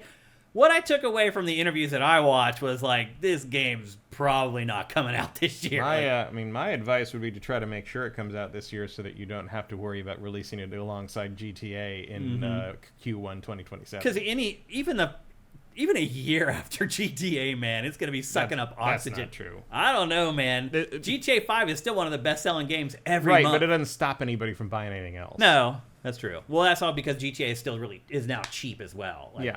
That helps. But Although anyway. not as cheap as you'd think outside of sale time. It's still like $30 if you don't buy it on a sale. Yeah. If you buy it on sale, it's like 10. Right. But Yeah, they still...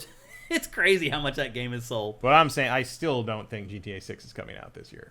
You really don't? No. Even after they've added it to the PSN store last week? Nope. Really? A lot of things can happen between now and October.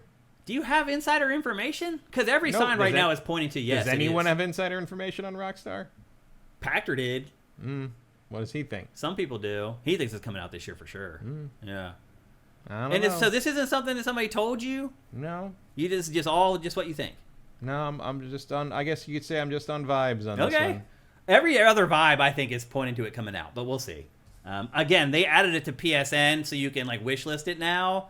That's a pretty big step. Yeah, it doesn't mean you can't push it back 4 months. Yeah, that's true. As long as it still comes out this fiscal. That is true. That's a good point. So anyway, Control Resonant made the rounds on all the outlets this week, and if you use Sifted at sifted.net, you would have known that. You saw a bunch of awesome previews from our colleagues. But I went and compiled all the information from every preview and every interview, and we're going to deliver all that information in one preview for you here. Call it a super preview for Control Resonant. You don't have to go to all those different outlets. We're going to collect all that information right here for you in one spot. But before we do that, I want to take a minute to thank, who is that? Detective Pova, that gave us a $1 super chat, and CFHX, who gave us a $14 Canadian super chat. Shane, could we have an update regarding your car situation? Oh, the car's been fixed now, and I paid for it. I paid for it out of my own pocket, and that's the end of that. It's now fixed, but I had to pay for it. The bigger issue is my health stuff that's going on, and I'm about to dive into all that stuff, and it's going to suck. But anyway, that's the update on the car. It's all fixed now, and I got my monthly premiums raised by $80 because I had the gall to use my health care to not die. That's all it takes. Yep, you use it. This country. It really sucks, man. But anyway, yeah, so my car is fixed. I had to pay a couple grand out of pocket, basically, to get it fixed, and that's the end of the story. So anyway, let's move on and talk about Control Resonant. As you guys already know, I'm going to recap it very quickly here, like the basics of the game, because not everybody watches every episode of GameFace or watches every preview. You're not playing as Jessie in this. You are playing as her brother Dylan. It's set in a Manhattan that basically folded up on itself, just like Inception, the film. And in fact, there are shots in this B-roll that you're about to watch that show the Inception stuff. You can literally like walk and crawl on any wall in the game. So there's really like no end is up in this. And basically this has all happened because the Hiss escaped is it the oldest house? Is that what it's called? Yeah. The Hiss has escaped the oldest house, and they're out in Manhattan now. So basically her brother Dylan is trying to corral the Hiss. Now, Remedy did hint that Jessie could come back in some way, shape, or form. They did say that she's not going to be a playable character, but that she could be a part of the game in some way. So well, you see her in the preview stuff. Right. Yep. And she runs the organization now. I think it was 10 years after Control 1. Yeah. So here's the thing, though. You do have like somebody talking in your ear throughout the entire game in this, which seems weird for Control. Every once in a while, I'm uncomfortably reminded of Prototype watching this footage. Yeah, it does kind of look... I actually kind of liked Prototype. It wouldn't work today. Kind of did. Kind of liked is about the right way to put that. It was a different setting with that design at the time, and so it stood out. Yeah. Now, it's just any other video game. And now it's just like, why isn't this just Venom? Right. Seriously, though, because it kind of is the same thing. It was also interesting at the time because you were basically the bad guy. Yeah. Especially the second game. Anti-hero. Yeah, well, in the second game, the main character of the first game is literally the bad guy. Right. So, yeah. But it's like, I don't like this. It just looks so character action chaotic. Well, that's what it is. So people, but like that's not what Control was. No, and I don't know. I'll be honest with you, Matt. I mean, I drafted this like 10th. Yeah. If I had drafted this in my top 3, I'd be real nervous right now. Like really nervous after watching this B-roll. They said that people, when they watched the first trailer, people thought it was a Souls-like. And they're like, no, it's not a Souls-like. And in fact, it's like a Devil May Cry Ninja Gaiden-like. You have kind of lost me more there. It is like a character action game in the vein of Bayonetta and stuff like that. And I mean, look, to be fair, the gameplay in Remedy games is never particularly good. I agree. To me. Like I generally play them to see the aesthetic and the story and the presentation, the mood, everything and else basically. Yeah. Other than the gameplay, which is unfortunate. I hope I can. I mean, I have very little patience for character action shit these days. Yeah, you really don't like them anymore. Even the best of the best doesn't hold my attention very long. It's like if Bayonetta can't do it, I don't know what you think you're gonna do, Remedy. But I hear you. We'll see. Yep. There is a new dialogue system in the game, and there will be multiple choices for each answer, which I think a lot of people complained about with the first Control. So they're upgrading that for sure. They did say that the choices that you make in those dialogue trees don't actually impact anything, that they don't alter the story in any way. They said there's only one ending to the game and blah, blah, blah. So it doesn't feel like that there's actually any heft or weight in those dialogue choices, unfortunately, but they will be there. I don't know why you have them if they don't do anything. I mean, just to give you the illusion of some kind of choice that you don't have. On who he is. I guess. Know. They also said that one of their big innovations as far as storytelling is concerned is that their conversations happen on the move. Well, that's like, why is there that big like investigation like clue board in Alan Wake 2 when it really just all those things just sort of solve themselves? Yeah. It could all be subterfuge. Then they talk about a hub called the Gap, where you can test out his various new abilities for Dylan. You can also upgrade the transforming hammer called the Aberrant. And you can adjust its primary forms, its secondary forms, and its combo enders. So it looks like there's 3 different elements of the morphing hammer that you can affect. And again, that all happens in a place called the Gap. I agree with Vortex Complex. I think Jesse is cooler than this guy. I guess. Jesse was just like generic... But as lady with a gun. But as you went through, like she kind of handled it and became that. Whereas this dude looks like he just like wandered in from a 2004 like action game. Yeah. Maybe literally, because he does seem like he was in a coma for a while. It's a bold, creative choice for Remedy to do this. After the prior game was a Game of the Year winner, to change the sequel so drastically. Yeah. I mean, I understand why you kind of feel like you did everything you could with that gameplay. And I would actually argue that Control is maybe probably the best gameplay of any Remedy game. Mm-hmm. I'd agree with that. Once you get the gun, it has a couple of forms you can use. Like it actually works really well. So I can see why you would think like, well, we can't just repeat ourselves on that. But this feels like you're repeating everybody else. Mm-hmm. You know, like that gameplay clip there, where earlier on, that really just looks like every other action game around, other than like the part. I mean, obviously, I would know it's Control by the color tone and the particles and all that stuff.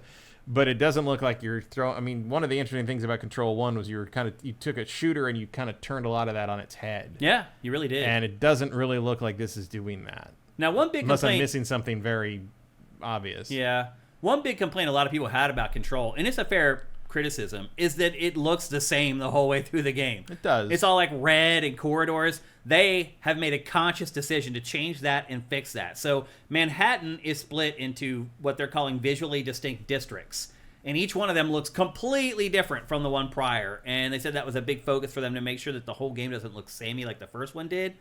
And in addition to the Gap, there's also another location that you can visit called the FBC Field Office. And that's where you go to like customize your character with cosmetics and all that kind of frivolous nonsense. What else? They improved the in-game map, which was another thing about the first game that was just tough. Awful. Yeah. Made it very hard to go back to after a period of time. It really did. And they know it, and they knew it was a weak point, so they made sure that the map in this was drastically improved. And they don't show it in the B-roll. It was one of those kind of trust me things that they said when they were doing interviews. Yeah, because better can mean a lot of things. It really, when you're starting from the point of controls map. And it's all perspective, too, on what's better or worse, right? It depends on your opinion. You can't. I mean, obviously, you can. I think Metroid Prime 4, for all of its issues, I think the map in that is way better. It's better. It still caused It's issues not great, at times. I couldn't always get it exactly where I wanted it. Sometimes I have to flip the map all the way upside down to get a good look at like a nook or cranny of the map. It's better, but still not perfect. That's what I mean. Is you can mean a lot of things when you say you improve the map. It could still be bad in this. So it's better, but I'm still annoyed. Yeah. Seriously. As I mentioned, Dylan has someone in his ear at all times. That seems weird for a game like this. It's set in this like supernatural setting. Like, how does the radio waves transfer through? Oh, the FBC would have ways around that. I guess. The FBC is equipped for this. Although apparently he's not happy about it because he did cross FBC out on the back of his poncho. Right. I guess, so. Yeah. Remedy's still calling it an action RPG, and as I said, they're saying it's not a Souls-like, and they're comparing it more to like Ninja Gaiden. They said that they want the player to be pushed forward, they want it to be action-driven, and they want people to play it aggressively with an aggressive play style. They said there's no one-on-one fights in the entire game other than boss fights, which means it's definitely not a Souls-like, because that's what a Souls-like is. It's just pretty much one-on-one confrontation after another. Or like manipulating events so you can fight things one-on-one, because taking on multiple enemies at once in most Souls games is a recipe for death. Another thing that was uncovered in interviews was that you really don't have that much flexibility in how you build Dylan. He's a melee character, and so you have to make it through the game with melee. They said it's impossible to do a full ranged playthrough. You can't. And so it's going to be a little bit limiting when you talk about modern video games. Most games do give you the latitude to do pretty much whatever the hell you want and be whatever you want. This game will not. They also said that enemies respawn in the game, but it's in service to the plot. So there's a narrative reason for it to happen, but they do respawn, which is not something I'm generally a fan of. Maybe when they send you back to the same area again, there's enemies back. Pretty much. That's what that's going to be, Yeah. it sounds like. And there's hardly any gear or inventory management in the game at all, yet they call it an action RPG. So a lot of the editors that went to check out this game ultimately kind of push back on Remedy's assertion that it's an action RPG. Yeah. Between like not being able to build the character out the way you want and not having any kind of like real gears, I mean, why would it be an action RPG? And you keep comparing it to Ninja Gaiden, so isn't it just an action game? Yeah, I think it is. Yeah, I think right now Remedy is afraid that people are like, this is too different from Control, and I wouldn't call Control an action RPG either. No, I would. Yeah, but I think if people watch this, they're like, this is nothing like Control. This feels a little more. I don't know, a little shallower than what Control was doing. I'd agree. I agree. I think you're right on the money there. Yep. And then there are talents that you get. So there are like skill trees in this. They're called talents. And you get stuff like a perfect dodge, an extended dash, a backstab, another one called sustained assault, where you just get longer to unleash your fury or whatever. But they also said that no matter what you do, you'll never be able to unlock everything in a single playthrough. So I guess they're saying that might encourage you to go back. None of what you're saying is encouraging here. I'm turning into the Eastern European guy from Ghostbusters 2. Everything I'm doing here is bad. It's kind of like I said. I want you to know this. It's kind of like I said. After I watched these previews and read these interviews, I was like, oh, I made a mistake drafting this game. Yeah, I don't know if you made. I mean, it still doesn't mean the reviews will be bad, but it doesn't. I am not as excited about it, I guess. It feels like it might be another slog from Remedy, and I was hoping Control wouldn't become that, because the first one is not. Yep. I feel the same way, Matt. I'm very nervous. And again, I'm glad I drafted it with my 10th pick, because if I get a 7 or an 8 there, I'm like, okay, but yeah. My hype level for this game went, if it was at like 100 before, now it's at like a 65 or a 70. Yeah, like I don't know if it means it's going to review poorly, but it's definitely not what I was hoping a Control 2 would be. Yeah, me either. But that's it. That's Control Resonant. Let's check real quick in chat and see if you guys have anything to say about that. Damn, I'm surprised at the negative sentiment, Cinetike. So am I. Like, I really... And then Vortex Complex says these are all very legitimate concerns. It is. And again, we hadn't really seen sort of uninterrupted gameplay. Like they put out a gameplay trailer that was just like clips cut together. Seeing it sort of sustained kind of sent off the red flags for me a little bit. Cinetech says one of the big parts of the art style and the lore, it looks intriguing as usual. It does. Like again, Control was one of Remedy's only games that I didn't suffer through the gameplay just for the sake of the art, lore, and presentation. I was hoping I wouldn't have to do that in Control 2, but more and more it's looking like it is going to be that. Yeah. Yep. Because I don't know, Ashes, Control has the worst maps I've ever seen. Yeah, it really does. Yeah. Heath even reminds us that Control didn't sell well. I mean, it did. It sold. It did once you could get it for $10. Yeah. It sold real well, but it didn't sell. It sold like 5 million ultimately, something like that. Yeah, you're right. And let's not forget, didn't sell very well. Resident Evil did that in a weekend. Yeah. So. Yep. Oh, it looks like Commander Khalib Twilai dropping gift subs in our chat. Thank you, Khalib Twilai. That's awesome, man. Congram says, as someone who's obsessively searches every nook and cranny, the rotating environments and traversing every wall seems tedious and wearisome. Yeah. Yeah. Well, the other thing is, like, one of the things I really like about Control is sort of the sense of, like, this organization that keeps secret things secret and, like, kind of that weird thing about it. And this is like, oh, they're all out and the whole city is full of monsters. Like, it feels very anathema to what Control's appeal was. Yeah. And it feels like in the service of like, oh, we got to make it big and crazy and 10, go to 11 and stuff. It's like, okay, so it just looks like Ninja Gaiden with a more boring protagonist. Yeah. Ernesto G20 says, with the exception of the OG God of War games, Western developers can't make great melee combat to save their lives. Capcom Platinum and Team Ninja mastered all this ages ago. It's very rare. It is very rare, sadly. Ruthina says, I'm really worried about physical combat. They can't do guns that play that well. That's true. It's all true. It's all valid concerns. Surgeon Ed, thank you for Twitch Prime. Thank you for getting in there so I could thank you. Appreciate that. Cinetech says, I love Control and I'm intrigued by the new gameplay style. I like Control too. It was my game of the year for the year that it came out. But I don't see what's intriguing about this. I don't either. It just looks like a generic beat 'em up. Yeah. Really, 3D beat 'em up is what it looks like to me. So there you go. That's Control Resonant. But not even that, because like I like beat 'em ups and like a simple sort of straightforward beat 'em up like that. What maybe hopefully with that Master of the Universe one that's coming up, or the Ninja Turtles one, or the cosmic whatever the hell from Marvel. Like I like that. This doesn't look like that. It looks like one of those things where you have to learn all these different systems to figure out how to fucking kill like one basic guy, and then like I'm gonna have to work too hard to get through this combat system that is not rewarding enough to be interesting when I learn how the ins and outs work. So really I'm just being dragged through by the story and Remedy's crazy tone and what are they going to do next, and I just don't know how long that's going to sustain. Because I can get through a mediocre shooter survival horror mystery game way easier in that regard than you got to fight 14 guys all at once over and over and over and over and over and over again like action game to like get one more breadcrumb of story with generic 2005 hero boy coma guy who would probably be played by the guy from The Walking Dead if they had the pull of Kojima. Norman Reedus. Yeah. That's funny. Well, anyway, there you go. That is Control Resonant. Definitely maybe put a couple things up on the scoreboard here that you hadn't counted on with the game, but we'll see. Again, I'm very nervous about it coming out this year. I'm starting to look at MLB The Show 26 reviews real close, so we'll see. I don't know it feels like they do seem pretty convinced that it's coming this year. Yeah. But I'm beginning to want between this and I imagine the playable would be like Summer Games Fest. Yeah. I wonder if like reaction to that could that may make them go back and rework it. Because it feels like this has got to hit or Remedy might may be in trouble. Gone. Yeah. I mean, it's that bad right now. So we'll see. And I certainly would not want all my marbles on this game, judging by this preview. Definitely not. Me either. Okay. It's time to move on to our final topic of GameFace 471.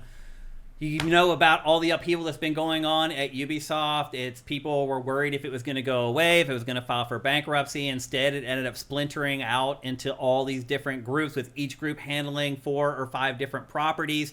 Well, obviously, the biggest IP that Ubisoft has is Assassin's Creed, and it was handed over, the entire franchise was handed over to a brand new group. And to be fair, a lot of the people in that group are people who have worked on Assassin's Creed from like the first one. So they have the right people, I think, on the right projects. But people are still nervous, wondering what's going on with Assassin's Creed. Well, this week Ubisoft basically had the new head of Assassin's Creed come out and kind of share everything that's going on with the franchise, and he kind of went game by game and shared a bunch of stuff. This came from Jean Guisden. You familiar with him? Mm-mm. Apparently he's been working on the franchise for a long time. The first thing that he said, and this made me very, very happy, and probably Assassin's Creed I'm most excited for, is Assassin's Creed Hexy. It is a game built... Is that the pronunciation? Hexy, Hexa? I'm not sure, actually. I don't know. I have not heard a Ubisoft person pronounce I haven't it either. yet. And what he put out was written. He didn't say it, so we didn't get it there either. But he shared the first details on this, and basically he said that it's going very well. It's working behind the scenes. What if it's pronounced hazy? Maybe. Who knows? It might just be Hex. But he did say there's a huge team working on this game right now. Inside, also, it's just called Codename, so the final game. It could be named something else. different. It could. But he said that they have a big team working on this. This is likely the next mainline Assassin's Creed that is released. And he said it has a darker tone, and it's primarily narrative-driven, which piqued my interest. I was like, what does that mean for an Assassin's Creed game? Maybe it's going to be less than 80 hours. Maybe it's just 40 hours instead of 80. That'd be great. I mean, they used to be pretty narrative-driven. Yeah, they did. And they were 20 or 30 hours instead of like this opus that I never can hardly finish anymore. So I'm okay with an Assassin's Creed game that's 30 or 40 hours. Yeah, I'm fine with it. But again, it's like, this is the 6th time we have returned to the roots of Assassin's Creed. Right. We have become exceedingly efficient at it. Like, I'll believe it when I see it at this point. Yep, that's true. Fair enough. I totally understand that. He also shared that Assassin's Creed Invictus, which we had gotten word last year. Finally, the Assassin's Creed soccer game. Well, we had got word last year that it was canceled. And he's like, no, it's not canceled. It is a multiplayer-focused Assassin's Creed game called Invictus. And he said it's still in development, and it's still coming. All right. After we had got reports from reliable sources it was canceled, we had marked it on its game page as canceled on SIFTD. There are periods, where Beyond Good and Evil 2 has nobody working on it. Oh, yeah. But it's never quite dead. There's like one dude who's still like working on some little thing or whatever, but yeah. Somewhere in there, it's still some kind of tax write-off. Yeah, so. And that may be what it is. But Invictus, he said, the multiplayer-focused Assassin's Creed is still in development, and they're still working on it. It's not being canceled. I'm sure that'll go just as well as X-Defiant did. Yep. And then he mentioned that Assassin's Creed Jade, which is like the mobile version of Assassin's Creed, which was supposed to come out a long time ago. I actually thought it had come out. Mm-hmm. But apparently not. No, because it's not coming out here. Is it? It's not planned for here? China, I think, right now. But my guess is it'll probably eventually... somewhere Jade Raymond's like, get my name out your fucking mouth. Yeah. Assassin's Creed. Well, he said the big feature about this is going to be that it has cooperative play in a mobile game. Which I was like, okay, that seems ambitious and maybe stupid, but all right. I mean, there are mobile games that do that. Yeah. Ubisoft is terrible at mobile. Yeah, none of these have ever really resonated, but... Ubisoft, I don't think, has a mobile hit, maybe ever. Does that Monopoly Go? Is that Ubisoft? Maybe? I can't remember. I don't remember. Assassin's Creed keeps popping up in, like, Shadow Raid Legends and stuff. I mean, Assassin's Creed has a lot of, like, IP crossover stuff with existing mobile games, but yeah, Ubi doesn't really do this on their own much. Yeah. So Jade is still coming, and who knows if eventually it'll be released in other places, but Matt's right. The initial rumors were that it may only come out in China.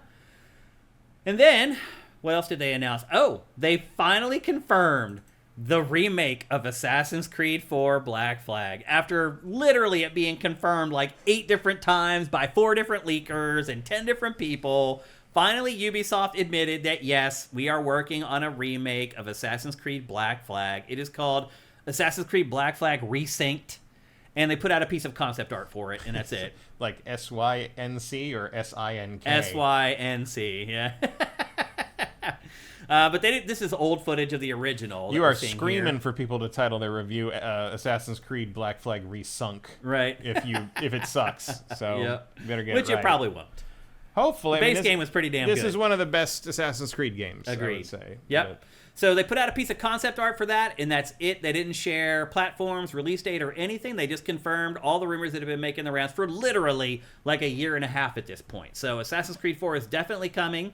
And then the last thing that they announced is 12 years after its launch, its initial launch, you can now play Assassin's Creed Unity at 60 frames per second on PlayStation 5 and Xbox Series. Woo. 12 years. I'll hand it to Ubisoft, man. They never give up on games. They don't. That's true. I mean, they are still putting out full seasons For Honor. Mm-hmm.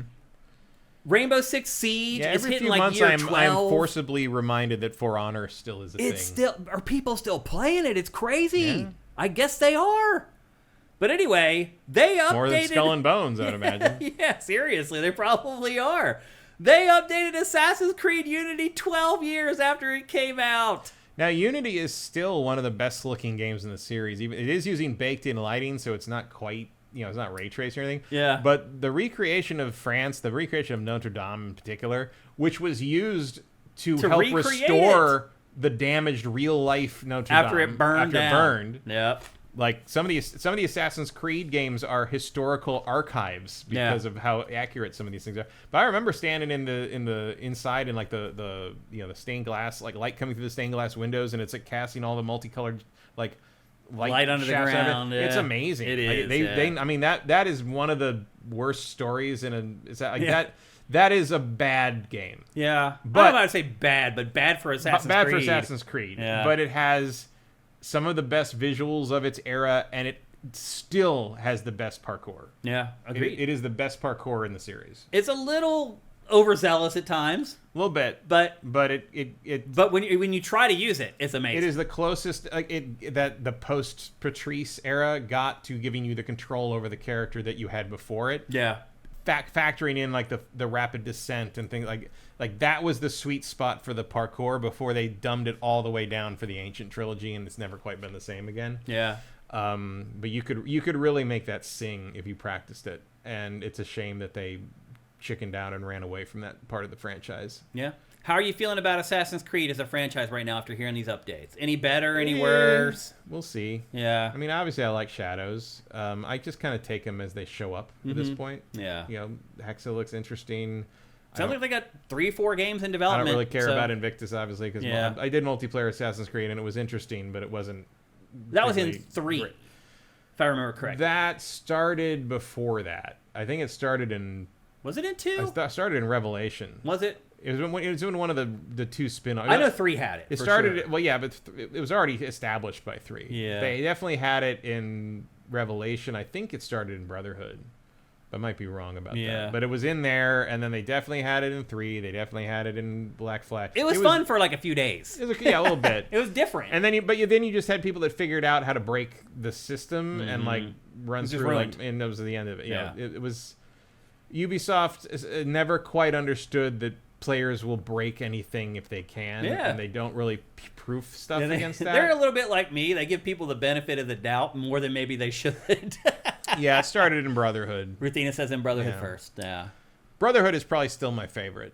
Me too. Of the series. Brotherhood, I think, was where it, because like Brotherhood was like, oh, this is what Assassin's Creed 2 was supposed to be. That was like a sweet spot. That's if where they'd had enough time to finish Assassin's Creed 2. Yep. They would have made Brotherhood, and like I still don't think they've quite ever matched like the fact when you can call in your boys and like he just does that and everybody pulls everybody pulls everyone out of the street and clears the way, and you're like they've never matched that. No, they haven't. They've tried it a couple times. It wasn't quite as good, and then they got rid of it. It was the progression of like going from Assassin's Creed 2 of the life of Ezio, and then by Brotherhood he is the leader of the assassins. And you're recruiting, and he was recruiting people, and he does come. Like it felt like you were running the Assassins Guild. Yep. And they've never done that again. I hear you. Even in Revelation, like Revelation was annoying because they took him out of his comfort zone. They took him, sent him to Istanbul, and I was like, oh, he's so old. He's like 40. Yeah. Like I know his knees probably suck just because obviously he's been putting himself through the paces in an era before modern medicine, and he's probably not doing great. But like. It's just, I don't know, man. Like it felt like they've never quite recaptured that after that. And Black Flag was a breath of fresh air because it did something different and to put you on the ship. And I actually like Rogue more because Rogue makes you get off the ship way less and doesn't make you do anywhere near as many eavesdropping missions and tailing missions. Because people forget how much of like 30% of Black Flag is following someone slowly. It is, and that's boring. Lots of stealth, And then like you'll suddenly step on the wrong thing and somebody's like, there he is. I was like, why would you? How did you fucking see that? Like, what do you... Yeah. So yeah, there's like those two bright spots in there, and then like honestly, then you get in the Ancient Trilogy, and I don't know what to do. I mean, but basically for me, it's Brotherhood, Black Flag, and Rogue, and I do have a soft spot for Syndicate, and then I really like Odyssey. Yeah. And everything else sort of settles into sort of a blur. Yep. All right, that's our last topic for GameFace 471, which means there's just one thing left to do.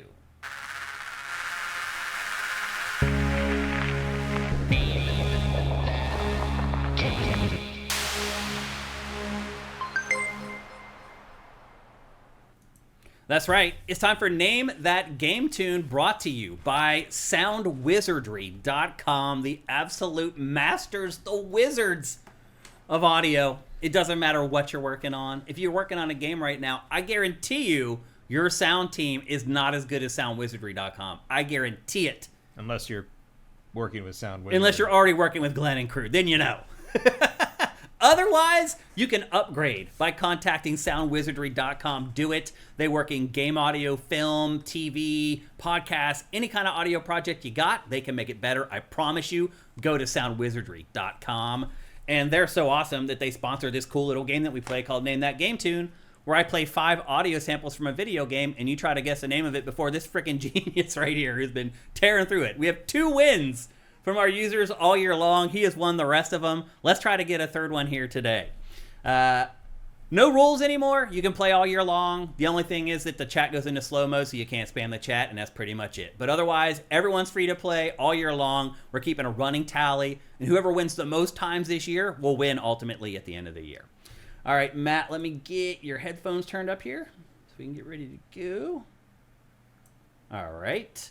Let me bring up the interface. Everybody on YouTube, thank you so much for being an awesome part of the show, as always. But if you want to play Name That Game Tune, you need to go over to twitch.tv/SiftedGames and get in on it. All right, let's bring up the chat. Let's make sure. Not Sir, thank you for Twitch Prime, brother. Thanks for jumping in there. I saw you over on YouTube. You're doing double duty. You came over to play Name That Game Tune. I like it. All right, we got the chat lined up. We got Matt ready to go. Headphones okay? Yeah, turn it up a little more. Okay.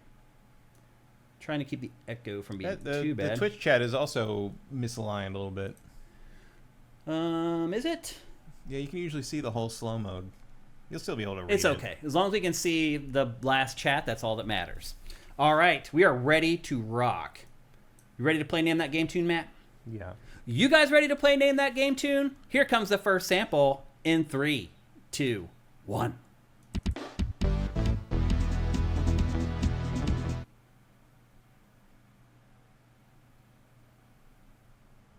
Test, no. I haven't played that game, Ruthina. Bad Dudes, no. Nice.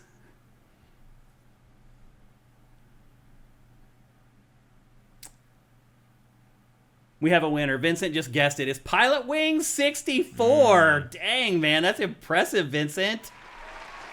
That's it. It's over. Just like that. One clue. I'm surprised you got it from that, Vincent. Wow. Good job, brother. Really good job. Here's the other samples, just to show you guys everything was on the up and up. Here's the second one.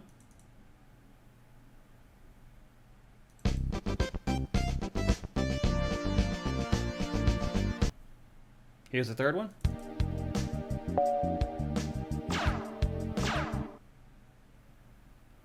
Here's the fourth one.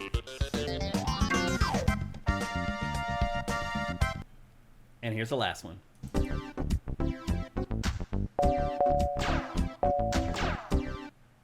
Congratulations, Vincent. You are added to the leaderboard. We now have 3 winners for 2026 so far. It's March. Yeah. E-Demon says the second one gives it away. It was tough for this one to know like which samples people were going to know or not. The other thing I found last week when I did Yar's Revenge is that most Atari 2600 games don't even have 5 samples in them. Yeah, they are very limited. There's not even 5. So I steer clear of Atari 2600 this week. But anyway, congratulations again, Vincent. Awesome job. And you are added to the leaderboard for Name That Game Tune for 2026. All right, Sifters. That's going to do it for GameFace episode 471 right here on Sifted at sifted.net. Another reminder that we are supported pretty much 100% at patreon.com/SIFTD. That's SIFTD. For just $5 a month, you get all our content early. And with us, you do get it early. You get a nice little buffer zone there of exclusivity. If you don't have any money, totally get it, especially right now, because nobody has any money, because gas is $8 a gallon right now, which is nuts. If you don't have any money, that's cool. If you have Twitch Prime, you can still help us out financially. Just if you're watching on YouTube, go down below right now, and there's instructions to teach you how to connect your Twitch and your Amazon Prime account. And if you do that, you can go to twitch.tv/SiftedGames, click the drop down there. 2 more clicks, you give us a free $2.50 every month, and you do have to re-up it every month. It is a pain in the butt, but you can come here and do it in our chat, and I can actually thank you verbally right on the show, which is awesome. And if you don't have Amazon Prime, you don't have any money, again, I get it. You can help us big time, even with just liking the show, commenting on the show, sharing the show. You never know who you share the show with, who might make a big difference for us, who could be a big sponsor for us or whatever, and change everything. So again, lots of ways to help us. We'd appreciate it if you could do any of those. So let's see, next week, Monster Hunter Stories 3, Slay the Spire 2. What else we got for next week? Feels like there's one other game sneaking in there. Maybe not. I can't think of it. But no matter what, you know, whether there's good games or not, GameFace is always good. Unless you want to talk about Legacy of Kain Defiance. All right. Well, maybe we will. Yeah, our audience will care about that for sure.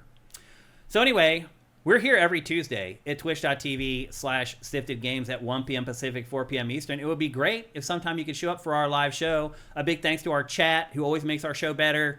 We really appreciate you guys showing up and joining us live. So everybody, have yourselves a great week filled with great games. GameFace is up and out.